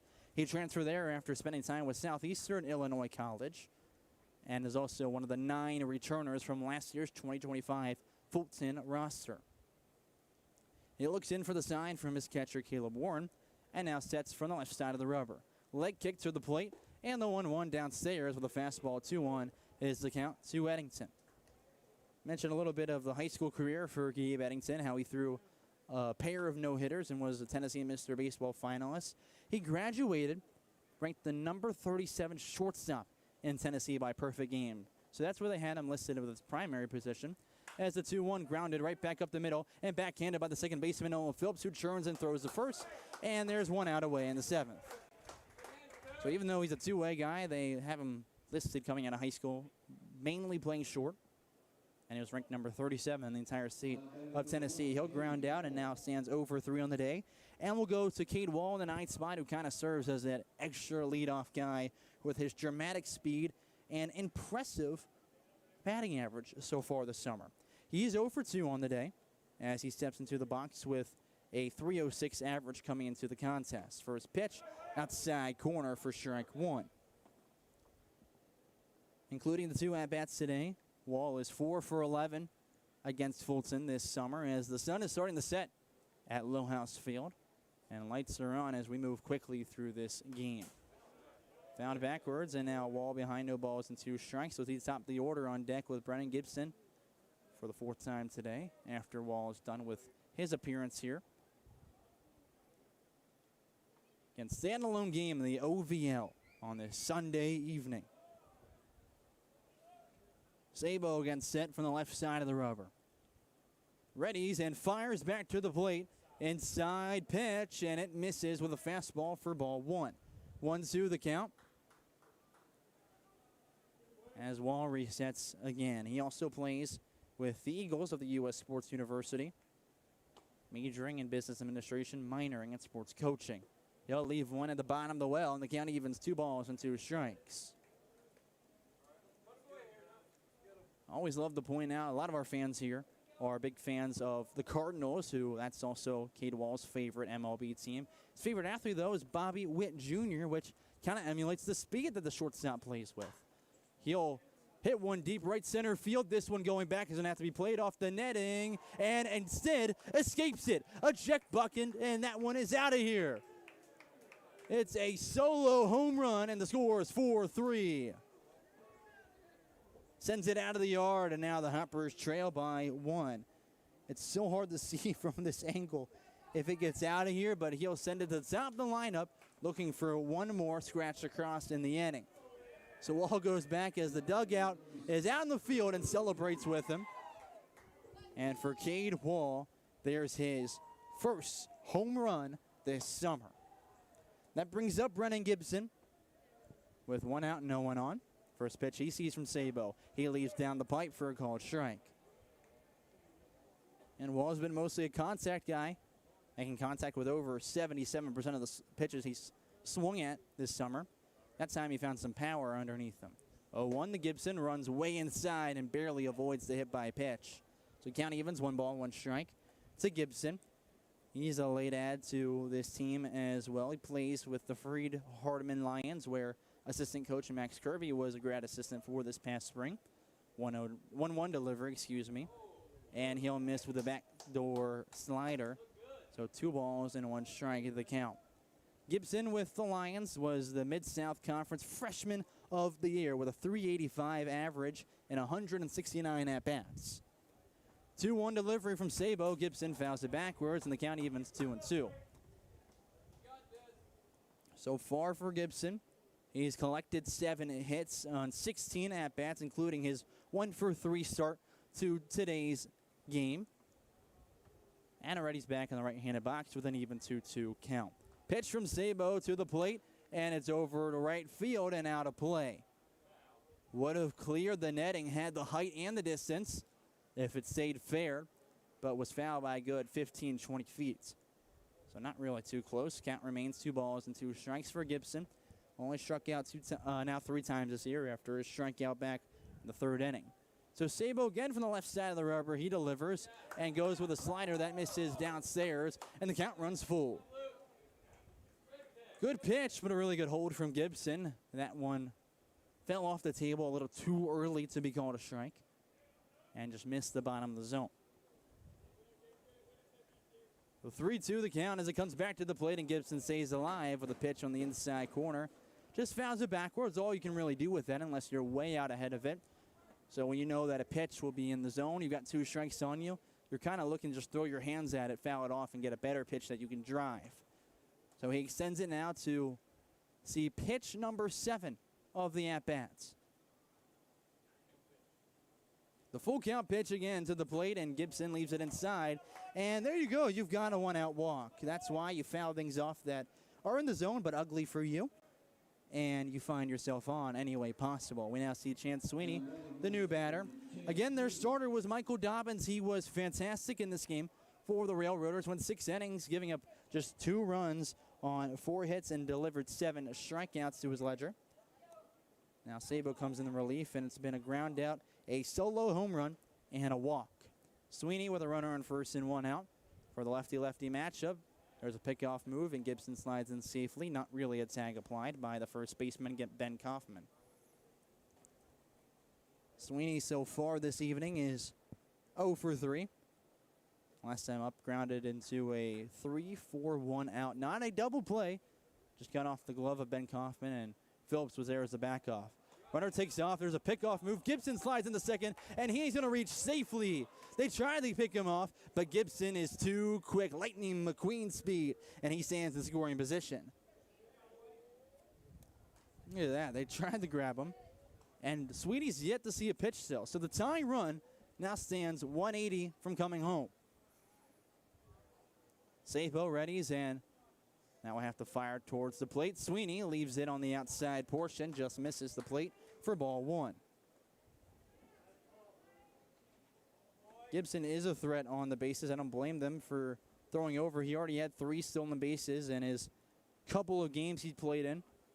And thanks another there, the 1-0. Sweeney ground ball up the middle. Gibson takes off from third. Picked up by Owen Phillips. Thrown and sailed over into the dugout. That's going to be out of play. So Gibson will score. Sweeney goes on second. And we are tied at 4.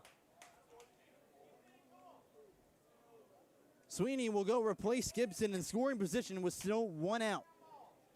An errant throw, and an ugly one at that, from Owen Phillips, who tried to rush it. I would personally give Sweeney the single just because I think he would have beaten the throw there either way. We'll wait for confirmation from Game Changer, the official scorer for the Hoppers this year, as well as the entire OVL. But at the plate is going to be Evan Leonard. First pitch as Sweeney takes off for third. He'll leave inside for a ball, and Sweeney's in safely with another stolen base. They are running all over Wade Sabo right now and taking complete advantage of him. So now runner now in 90 feet away, looking to take the lead for the first time today. 1-0 pitch, and that one inside, but is called a strike on the fastball. 1-1 the count.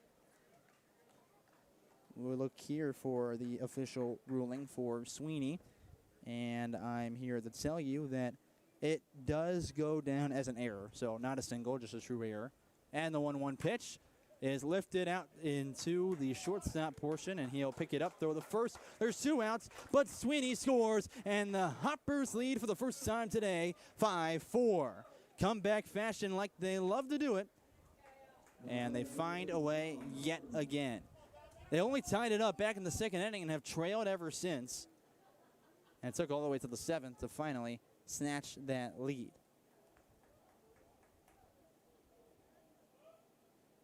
6-3 ground out brings up Dom Hartman, who has a 1-for-3 day as his first pitch of the at-bat called a strike. That was a double for his 1 hit back in the 4th inning that he scored on for the 2nd run for the Hoppers. Now no balls and 1 strike. Pitch comes in from Sabo. He started to go around and held up as it missed in the dirt for an even 1-1 count.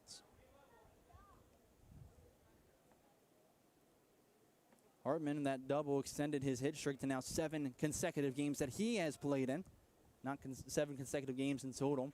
As the 1-1's ripped out towards left field. This one going back, and the left fielder will trail back and catch it over his shoulder. That's Ellis Hurt for the final out. But the Hoppers put up 3 and now lead 5-2 as it's stretch time in Fulton, Kentucky. We'll be right back with the Hoppers in the field looking to hold on to their lead when we return in the bottom half of the 7th.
Harry Carey's rendition of the 7th inning stretch rings out here at Low House Field as we head to the bottom of the 7th. Starting pitcher for the Hoppers, Hudson Hamilton, his day is over. He also went 6 innings like the Railroader starter, Michael Dobbins.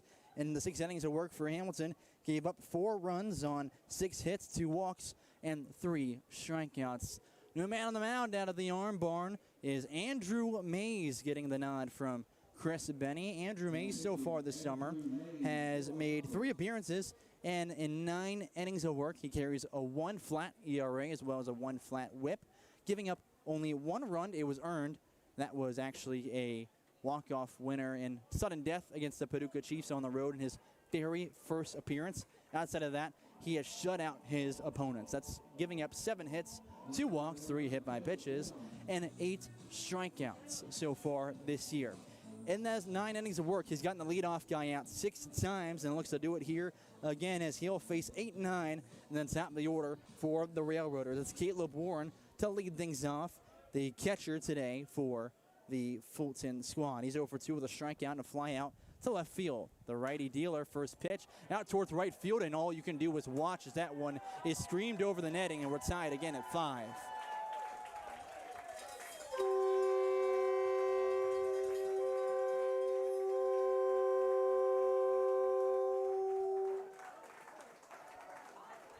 Andrew Mays, I will wear that one on my chest. I apologize for jinxing you. First pitch, and he gives up his 2nd run of the year after I just talked about how he had been shutting out opponents. He still has been doing well and just looks to shake that one off and recover like nothing happened. Hoppers in the top half of the inning, plated 3 that take their first lead of the game. the Railroaders immediately respond with a solo home run to tie things up. So now we'll go to the 9th spot. It's no longer Pedro Fuentes. We've got a pinch hitter. Not sure exactly who it is, honestly. We'll tell you in a minute. No, it's Thomas Kuhn. His first pitch called a strike. So Kuhn comes in for Fuentes, who actually got a single his last time up. His first hit in near a month. He's been struggling quite a bit this year. Kuhn fouling off, and he's behind, no balls and 2 strikes. If you look at Kuhn's summer this year, he leads the team with the best batting average, a .309. Has the most hits, most doubles, and most stolen bases. So he gets on.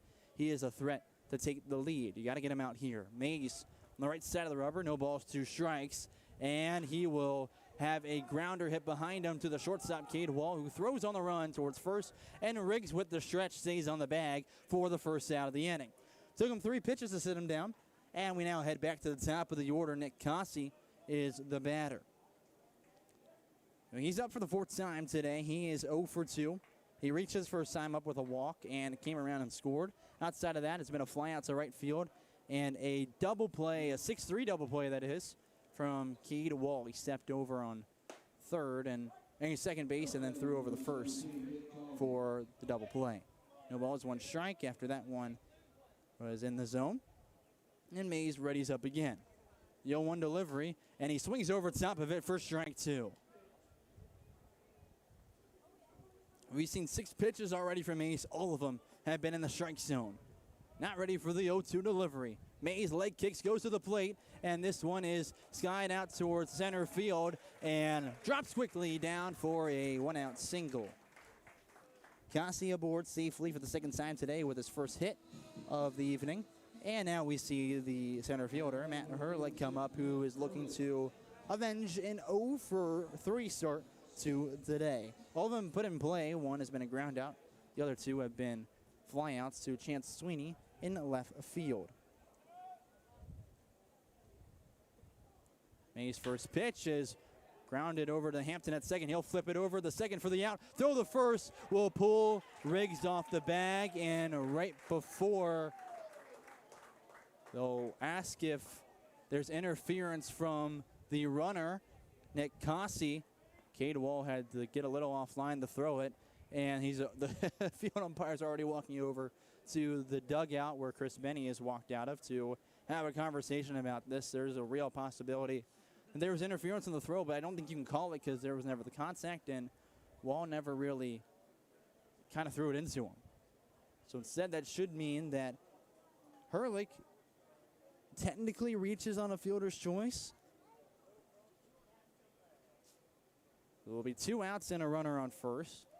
They're still conversing about that last play, and now the conversation over. The Benny was trying to check if there was any interference, and as Riggs was catching, he was already pointing over back towards second to ask if that was interference. And Cade Wall was there asking the same, as well as Zach Hampton, but nothing is called. So we go to Jacob Lott, the right fielder, looking to spark a 2-out rally for the Railroaders and take a lead in the bottom of the 7th inning. We've got ourselves a close contest and the standalone game in the Ohio Valley League.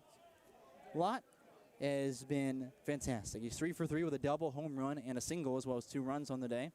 First pitch, thought about going around and holds up as that one misses downstairs. That's the first ball Andrew Mays has delivered in his outing. Mays is a recent graduate of Christian County High School and attends to play next year with Rendon Lake Community College. 1-0 delivery. It's a curveball that just misses backside for ball 2. Again, you've got Herlick standing over there on first base, who is a little bit of a stolen base threat. He's 5 for 5 on swiped attempts so far this year. 2-0 pitch from Mays, and that one finds the zone again, and now it's a 2-1 count. Lott so far this summer at the plate has recorded 14 RBIs, which is the most for this Railroader squad. He steps back in the left-handed box and would need to really dive one into the gap here to bring Herlick home, who's got some good speed. 2-1 pitch from Andrew Mays. He slide steps, and that one's lifted up left side, foul territory. Will it stay in play? It is just over the fence and out of the field of play. So the count evens, 2 balls and 2 strikes. Andrew May is a guy who can work very quickly. He's been efficient here today. Most everything he's thrown is strikes besides the 2 balls this at-bat. In his 3 previous appearances, he's thrown the strike almost 64% of the time. The 2-2 delivery, and it just misses the inside corner by maybe a centimeter, and that was a curveball for the full count. At the same time, Hurlick takes off, and he now has 6 stolen bases this summer. So the go-ahead run is in scoring position. 2 outs away and a full count. 5-5 between the Hoppers and Railroaders. Mays looks in, shakes off the first sign, and now accepts the second. Vlot, the batter, will ask for time from the home plate umpire. Look at this inning. It's been a leadoff solo home run on the first pitch Mays delivered, and a 6-3 ground out, a single, and a fielder's choice. 3 balls, 2 strikes as Mays goes back to the plate off speed, and it misses for a walk, and there's 2 on for the Railroaders. There's some energy you can feel coming from that third base dugout as they're looking to spark something right now. It's going to be Easton Sullivan, the DH today, in the cleanup spot, who is 1 for 3 with a double his last time up. That ended up bringing in Jacob Lott, who now stands on first base. First pitch to Sullivan, curveball inside for ball 1. Last time that Mays was out, it was back at home, and he went pretty far into the game and delivered that majestic curveball. It was on the best we've seen so far this summer for him, and it delivered quite a few strikeouts. Pitch misses again, 2 balls, no strikes. That curveball was his bread and butter when he last was on the mound.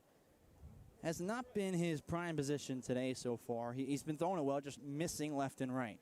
Goes inside and high and in, and watch out. That's a 3-0 count. Misses the head of Easton Sullivan, and you're 1 pitch away from walking the bases loaded. On deck is Ellis Hurt. Looks like he still stands over there. On deck, will not be seeing a pinch hitter. I can't see his number, but it looks like Ellis to me. The 3 balls, no strikes, with 2 on and 2 outs here in the bottom of the 7th. Already 1 run has scored to tie things up. And the fastball misses inside. There is a walk, and the bases are packed. On third is Matt Hurlick. On second, Jacob Lott. On first, Easton Sullivan. And at the plate, the left fielder, Ellis Hurt. Built guy, very strong. Again, plays his collegiate baseball for Kentucky Wesleyan.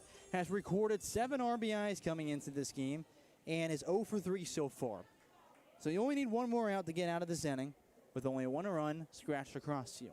Andrew Mays from the stretch, he'll still pitch, leg kick, and his first one is outside for ball 1. Mays is the first guy out of the bullpen for the Hoppers as there's a few guys stretching down there.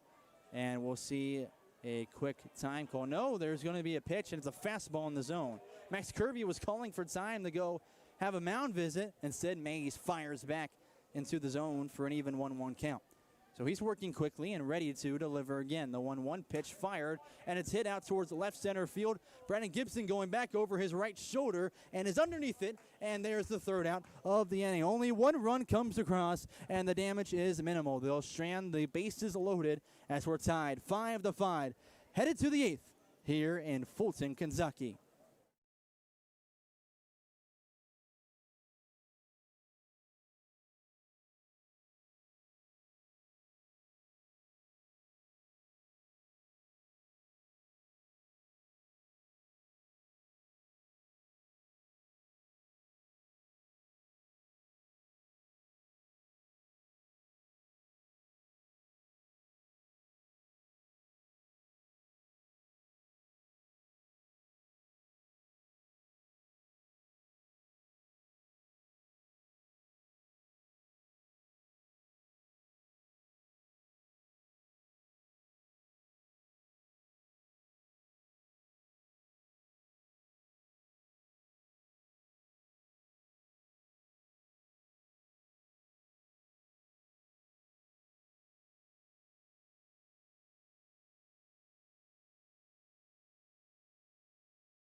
ran just about 2 hours of game time at this point. As we head to the top of the 8th inning, let's take a moment to look at the standings in the OVL before this one concludes. The Hoppers are in first with a 15-5 record. Behind them by a game with a 15-7 record is the Henderson Flash. Rhythm are in third with a 13-9 record. Chiefs sit 10-11 in fourth place. And behind them is the Miners 5-15, and the Railroaders 5-16 sit in last place by half a game behind the Miners. So they get a win here today, they would move up, and if they lose, well, they'd fall a full game behind the Miners, and the Hoppers would move a game and a half in front of the Flash with a victory here. Pitcher still Wade Sabo, and we will see in the order 5, 6, 7 due up with Evan Jacob. First pitch left outside with a fastball. Ball 1. And Sabo, a left-handed hitter, and the Hoppers jumped all over him. They scored 3 runs against him off just 1 hit, 1 walk, and an error last inning. 5-5 is your score as Sabo comes back to the dish against Evan Jacob and misses outside again with the fastball. 2 balls, no strike is your count. And that's your look at the standings, and Hoppers would love a game-and-a-half lead over the Flash after they were chasing them heavily with, at one point, a 10-game win streak. Finally put them in first place by half a game. 2-0, ground ball up the middle is backhanded by Owen Phillips. Spins around, throws to first, and Jacob will leg out the infield single. So Jacob reaches with the leadoff guy on, and that puts him 1 for 4 on the day. Really good play from Owen Phillips. We've seen some mistakes from him today, but got to give him credit. Was able to dive, slide, and spin around before throwing over. Didn't matter in the long run as Zach Hampton, the second baseman, now comes up to the plate with Declan Riggs standing on deck. Sabo out there has now thrown 28 pitches. It'll be 29th to begin the at-bat with Hampton, who currently is 1 for 2 on the day with a single and a walk as well as 1 run. Trying to spark something here and again take the lead in comeback fashion. That's what the Hoppers have specialized in this year. As the first pitch comes to the plate, and Hampton, ground ball up the middle, gets past the diving Phillips. Jacob will round second and hold up as the throw comes in. They'll all advance the bag as there's just runners on first and second, and still no outs. If you've paid attention to the Hoppers all year long, you would know to never look away. You're not used to this team without seeing them trail a little bit and make a miraculous and epic comeback. That's how they've won a majority of their 15, and it's that little mentality of never being out of the game that has given them the first place position. So now at the plate is Declan Riggs. He is 1 for 3 on the day after a single in his first at-bat, and looking to get back on the bags ever since. He'll square around. It's a bunt right back to the pitcher. No one covering first yet until Phillips gets over and throws Riggs out, but he'll put 2 in scoring position with just 1 out. So he does his job, and the go-ahead run stands 90 feet away. A sack there. And Gabe Eddington comes up to the plate. He played on Wednesday against the Railroaders. In that game, had 2 hits. And didn't record an RBI, did record 2 runs, though. Would love to see his first RBI here. Infield is in for the Railroaders. And the top of the 8th inning, looking to make another comeback right here for the Hoppers. 5-5 your score. Sabo delivers. Eddington leaves it at the eyes with a fastball for ball 1. And Eddington, Clarksville, Tennessee native, plays at Vol State Community College this past year, is transferring to Trevecca Nazarene. Had a .343 batting average this spring with 31 RBIs. The 1-0 pitch, Eddington, right field, is popped up and out of play and just past the Hoptown bullpen into the parking lot. Evens the count, 1 ball, 1 strike. Hoppers have fared a lot better against the left-handed pitcher, Sabo, as there's a righty now warming up in the Fulton bullpen. So we'll see how quickly he comes in. With the runners on second and third, the 1-1 pitch, Eddington leaves inside, 2-1 the count. It was a fastball he tried glove side and ran too far with it. On deck is Cade Wall, who had a solo home run last inning, and then we'll see the top of the order for the Hoppers. First 2 got on with singles, and Riggs bunted them over in the scoring position.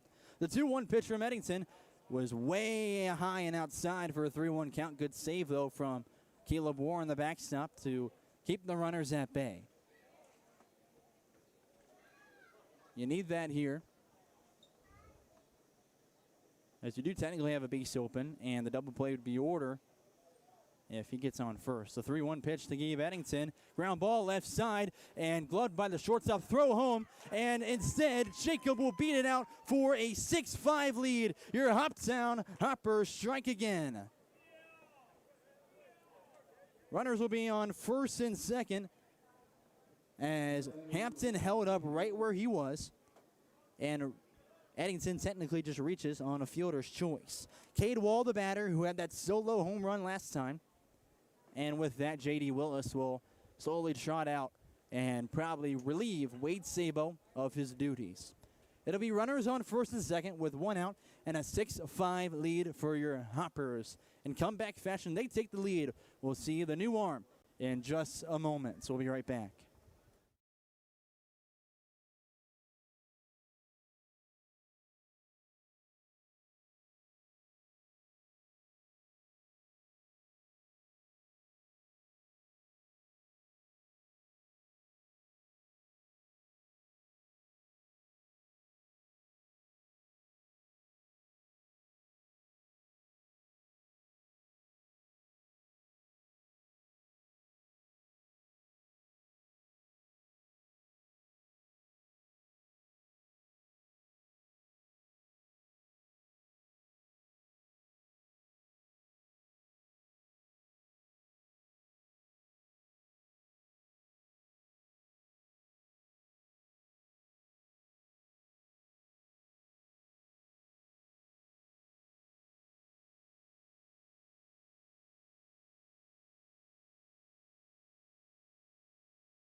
Back with more action in the top of the 8th inning. It's runners on first and second with 1 out, a new arm on the mound. Yeah, here Cordero comes in, a righty from Loquillo, Puerto Rico. Had to look up the pronunciation real quick to make sure I was right. He plays with Jackson State Community College. Technically starts as a two-way guy, but hasn't hit in a long while.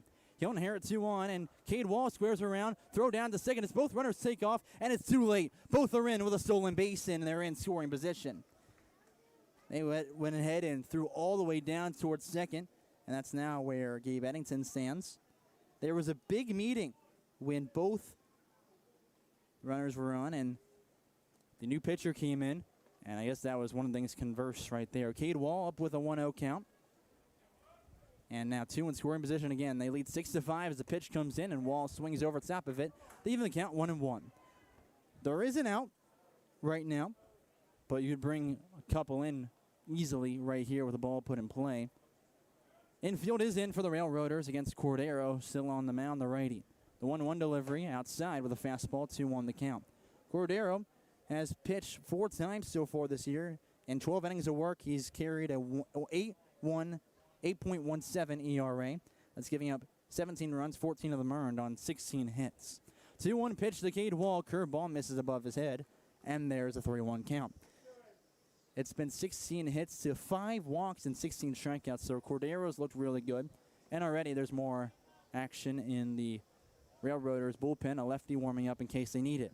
The 3-1 pitch, and Wall swings through it, and that runs the count full. On deck is Brennan Gibson with the top of the lineup, but I'd love to put one in play here. That's the big thing. With that, the double play looking natural right now. Got to put one in play. 3 balls, 2 strikes with 1 out, and a 6-5 lead for your Hoppers. Pitch comes in, and it's a fastball outside, and the bases are packed now for the Hoppers, and only 1 out. We flip a half inning ago where the Railroaders had the bases loaded, and nothing came across from it. They only scored 1 from a solo home run. So now after the walk, we see Brennan Gibson come up. He is 1 for 3 with a single and a walk. He looked amazing in his first game and has been pretty good outside of that as well. Great player in high school and great player this past year as a Mid-South Conference Freshman of the Year. Inside pitch, hit by pitch, and he'll go over the first. That'll bring in a run at 7-5. Hoppers strike again and are looking to tack on quite a bit more insurance. Chance Sweeney, the batter, he will be the 7th to approach the plate this inning alone, and the 3rd to face Cordero. It's been a walk and hit by pitch for him so far. As the middle infield is back, the corners are still pinched in, and the base is loaded. First pitch to Sweeney, runs inside for ball 1. It's funny because Wall is a right-handed hitter, and that one hit him, and then the next pitch runs inside on a lefty. There's also a pinch runner down there in for the Hoppers. We'll give you the name here in a minute. And that one lifted out towards center field, going back in a hurry, and at the base of the wall, it'll be caught by Matt Herlick, but tagging up are the runners on 3rd and 2nd as one comes across and scores. A sec fly makes it 8-5. Hoppers have insurance. Love to see that on the road as there's runners on the corners and now 2 outs away. Insurance has been the name of the game the past 2 times they've been on the road. You go to Paducah, where they led the majority at the time, and were able to add some insurance in the 8th inning as well to make it 7-3 and win that with that score. Now the sac fly brings up Evan Leonard. First pitch he sees from the right-handed dealer is missing high with a fastball. They'll peel down to see if he swung. Did not. Didn't really come around much, but I don't blame the attempt there. And it was only Eddington that moved up the 3rd. Wallsteed put at first base. So runners on the corners as Cordero comes back to the plate. Ground ball left side, and it's into the Fulton dugout for strike 1. 1-1 the count for Leonard, who began the game with a pair of strikeouts. That was a hit by pitch and a 6-3 ground out. So he's 0 for 3. He's reached once, though. And will love a base hit to extend the lead. They put up 3 last inning, put up another 3 here to lead 8-5. Cade Wall takes off as it's a curveball that misses inside, and easily there's a stolen base. Again, that's not Cade Wall. I forgot to mention there is a pinch runner. Silly old me. Again, I'll give you that name in a second. As the 2-1 is delivered, and there is a swing and a miss, 2-2. I don't know why I'm saying there's pinch runners. Not. It's Brennan Gibson. I'm a genius. And it's Cade Wall that stands over on 3rd. He'll swing the next one and foul it out of play. Count remains 2-2. Trying to keep up with the Hoppers this inning that are working quickly and now looking for a 2-out rally. On deck is Dom Hortman. And if he comes up, oh, you could clear the bases in an instant. Pitch now to Leonard, 2-2 delivery, and he'll stay alive with the foul ball. That's all you're looking for. That one jammed him inside. And he stays with it. Leonard has collected 4 RBI so far. Again, has 2 in scoring position for him. The 2-2 pitch again from Cordero, and Leonard leaves it on the outside portion. Just misses with the ball. Oh, my. 3-2 is the count. And I'm not going to lie, didn't miss by much if it did. I thought it caught the outside corner, but the home plate umpire gives Leonard the benefit of the doubt. So it's a full count with 2 outs and 2 on in scoring position. It's out towards left field, driven and foul, and would have one-hopped the fence for probably a 2 RBI double. That had extras stamped all over it. Instead, he stays alive with a long strike, and the count remains full to Leonard. As a catcher, he graduated Clarksville Academy, ranked number 16 in the state of Tennessee by perfect game.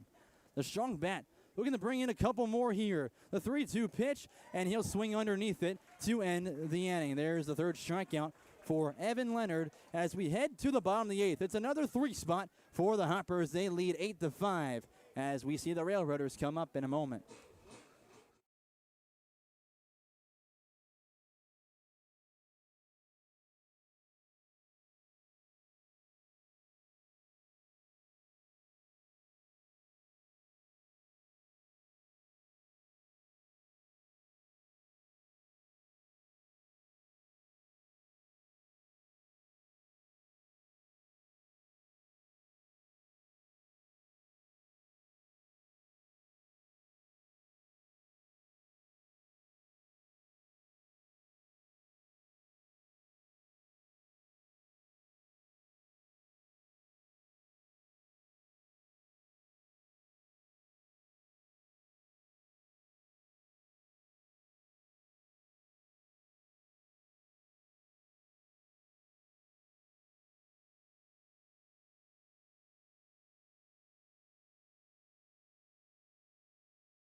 Bottom of the 8th, Railroaders have 6 outs to make something happen. They led the majority of this one.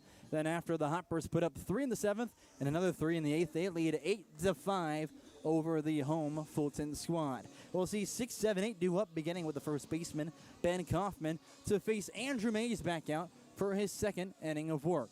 Last time up, he gave up a first pitch solo home runs to begin the outing and then stranded the bases loaded behind him.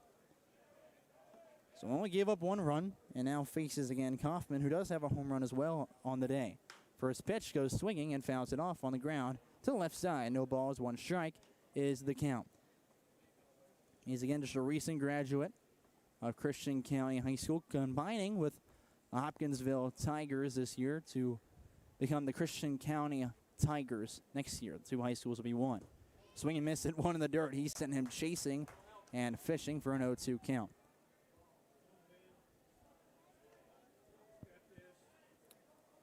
Again, on deck would be Owen Phillips, and then Caleb Warren will be in the hole. No balls, 2 strikes.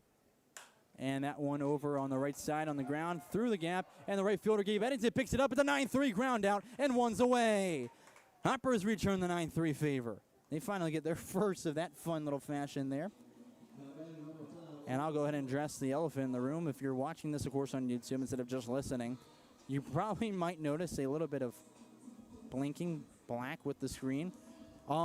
It's so hot right now with the humidity that my phone is overheating and our camera is overheating a little bit. So if it ends up going out, don't worry.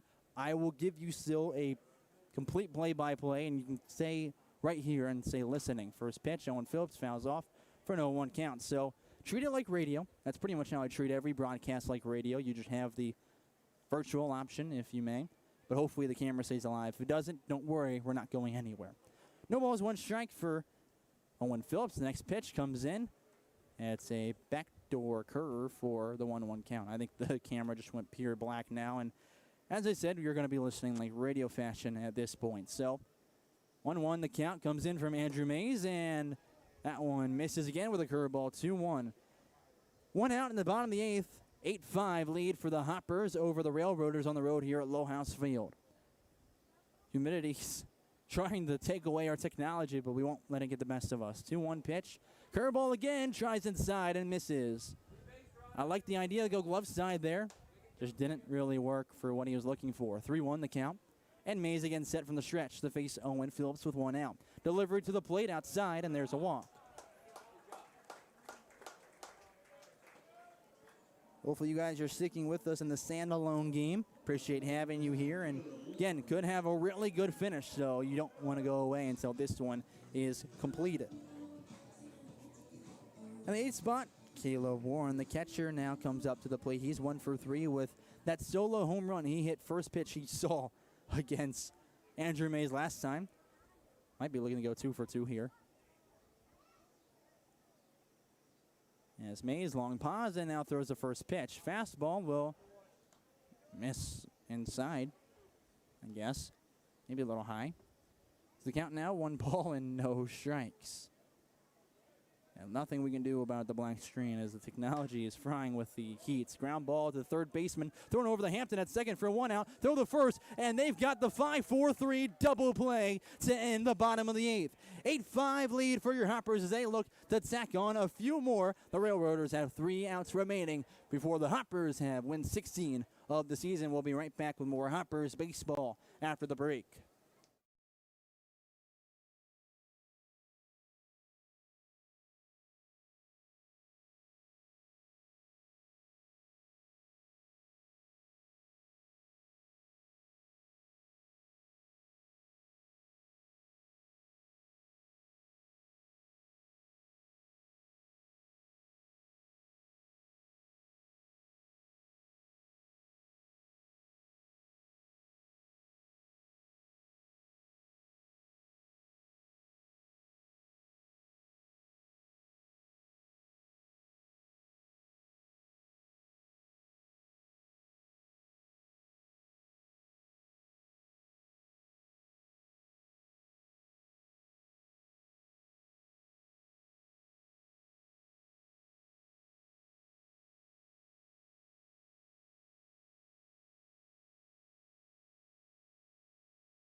All right, top of the 9th, trying messing around with the GoPro. You just saw the logo there. Hopefully it doesn't get us in trouble, but nonetheless, hopefully the GoPro stays on a little bit. It overheated, and we'll see how long it is alive. It's fully charged, so that is not the issue. It's truly just that humid outside. Well, we're now back for the 9th inning. The Hoppers have scored 6 combined in the last 2 innings. They'll see 4, 5, 6 due up.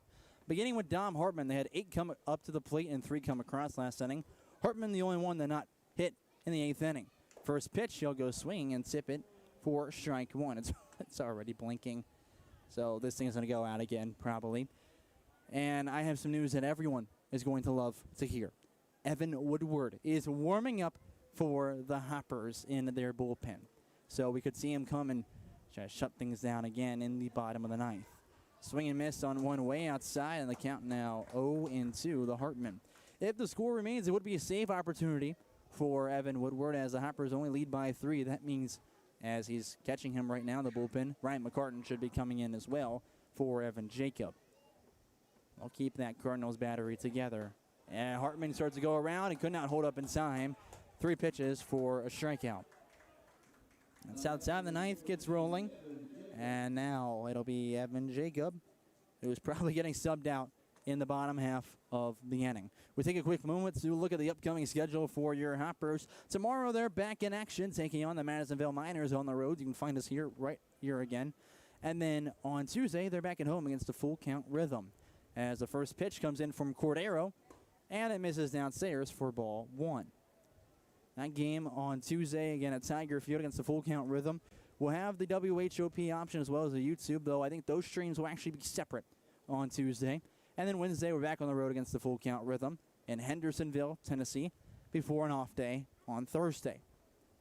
1 ball, no strikes to Jacob as the pitch comes in. Is grounded foul up the left side. Count evens, 1 ball and 1 strike. Jacob this evening is 1 for 4 with a single. His last time up, he came around and scored as one of the 3 that crossed in top of the 8th. So now with no one on and 1 out at the top of the 9th, pitch comes across from Cordero. Ground ball left side picked up by the third baseman Cassi, who will fire across the diamond for out number 2. Strike down to 5-3, ground out, 2 up, 2 down. Hampton, the new batter, who is 2 for 3 with a pair of singles, a pair of runs, and a walk so far on the ledger. Trying to spark something here for a dramatic 9th inning and give Woodward an extra cushion, though. I mean, there's not much that he might need. He's done near perfect in his outing so far this year. First pitch to Hampton. He'll attack and foul it up the third base line for strike 1.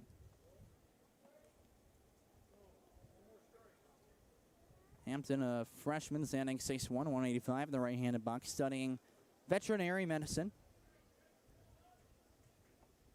Is a returner to this Hoppers team from last year, and sure enjoying this year a lot better. 0-1, ground ball over the Cassi at third again, who picks it up and slowly throws to first. And the Hoppers go 3 up, 3 down. 3 outs remain before the Hoppers get win 16. They lead 8-5 over the Railroaders. We'll see the closer, Evan Woodward, come in for your Hoppers when we return.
Bottom of the 9th inning, it's 8 Hoppers, 5 for the Railroaders. You go a season ago to 2025. Hoppers ended the year with a 16-21 record, while they're 3 outs away from tying that already before the month of June and over, and they have a majority of July to play as well. They've been off to a terrific start and look to go 16-5 if the score remains. Coming in is your favorite closer in baseball. It's Evan Woodward from Saginaw Valley State. He has been terrific this year and is going for his 4th save. He's 3 for 3 in save opportunities and has thrown 10 innings so far this year, giving up 3 runs all earned on 5 hits, 6 walks, and 15 strikeouts. First pitch is down the heart of the plate for strike 1. He'll face 9 at the top of the order. Even though it's a 9 spot, it's one of the best batters in this lineup for the Railroaders. It's Thomas Kuhn, who actually came in as a pinch hitter for Pedro Fuentes, and he has the best average on this team. 0-1, fastball outside is not framed by the new catcher, Ryan McGartin, keeping that Cardinals battery strong. He comes in for Evan Jacob, and the rest of the field remains the same. Even count 1-1. As there's a leg kick from the tall righty. Fastball inside misses. Woodward stands on the mound, 6'4", 210, and gets down the mound pretty well.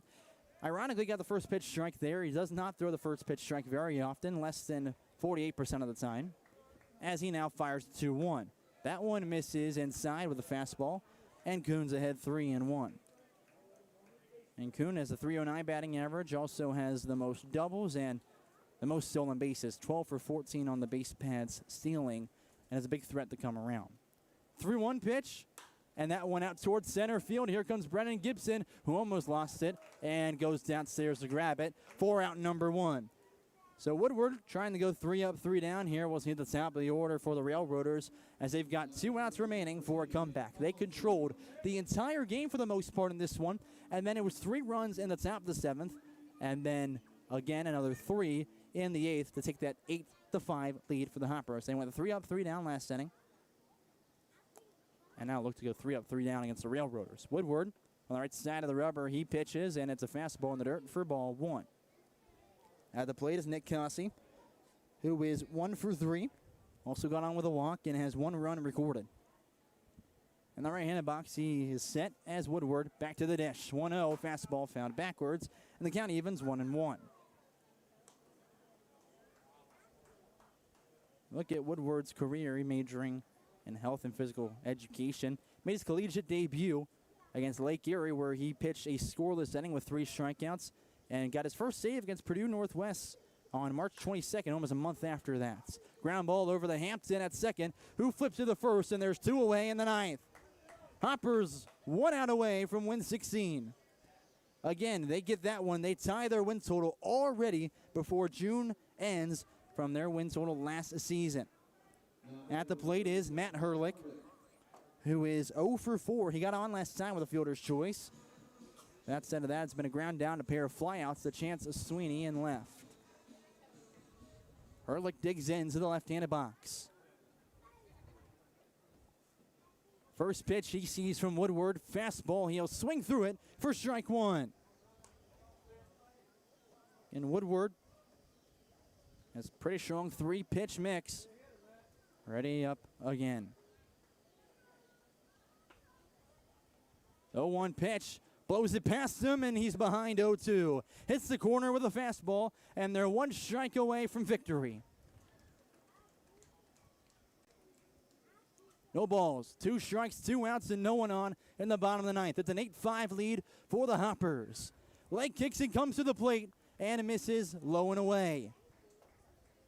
No damage as it gets by Mark Harden as no one's on, and the count now 1-2. Sun Dome is completely set. It's 8:26 local time. About an hour and a half, 2 hours and 30 minutes in this game. Woodward resets. Shakes off the first and readies again. With 2 outs and a 3-run lead. Woodward looking for the save, the 1-2 outside. Count evens 2-2 after he started off 0-2 in the count. Looking to win in today's standalone OVL action. Would love to see him come back with a fastball here. 2 balls, 2 strikes, 2 outs, and no one on. Looking to go 4 for 4 and save opportunities. He'll miss again with the fastball. The count runs full. The tying run technically still stands in the hole, so you've got some room to work with. On deck is Jacob Lotz, who is 3 for 3, with a walk. He's reached every time he's come up. You really be challenging yourself there. The full count pitch fastball is found out of play, and he'll stay alive. Herlick's given himself his best chance at the plate. He has all day long, so he's coming up when needed with his best stuff in the box. Again, the situation.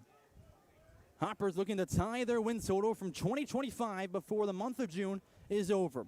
Woodward 3 for 3 on save opportunities. Looking for his 4th as the full count misses, and there's a walk. Railroaders could have something cooking as Lott comes up, who is reached all 4 times today.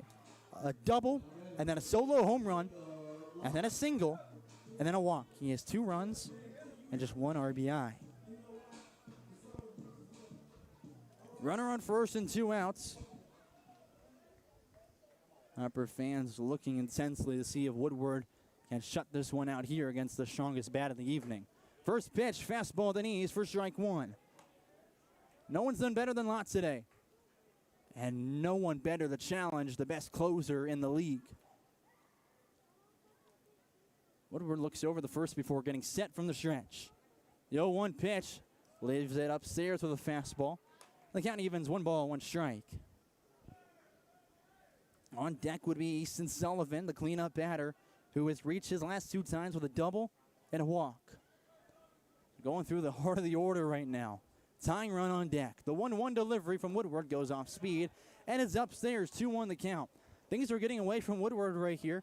Not the prettiest look. Don't want to see him get a little nervous. He pitched actually his first time here this summer. It was game 2 of the season. He came in and had a few get on behind him, but was able to get out of the jam. Ground ball right side, gets through the gap in the right field. No one covering first and no throw in. 2 are on after the single, and the tying run comes up to the plate. Runners on first and second with 2 outs, and you'll see Easton Sullivan, the cleanup batter. Again, 1 for 3, but he's reached twice. Once a double and once a walk. Has 1 RBI this game already. And you look at his summer so far, including that 1 RBI, he now has 8 on the season. First pitch for the righty-righty matchup with 2 on and 2 outs. He'll attack and pop it up backwards, and he'll start behind in the count 0-1 against Woodward. On deck would be Ellis Hurt if they can keep the 2-out rally alive. It was a fly out the center, and then a 4-3 ground out as the 2 were put away quickly. 0-1 delivery from Woodward. This one lifted up right field, and Eddington can't find it. Relocates it in the air and has finally caught it. 4 for 4 in save opportunities for Woodward, and the Hoppers match last year's win total. They're 16-5 with an 8-5 victory. Huge win on the road after quite a few days of rest, and they'll be back at it tomorrow against the Madisonville Miners. Again, Woodward gets the save in this one. The winning pitcher is Andrew Mays, who in this game went, 2 innings, giving up just 1 run on 2 hits and 3 walks. The losing pitcher will be Wade Sabo, who gave up 6 runs on 3 hits and 1 walk, going just 1 1/3. Again, Hoppers win 8-5. They match their win total and go 16-5, sitting now a game and a half in first place over the Henderson Flash. Again, you can catch us tomorrow right here at 6:30 p.m. Central Time.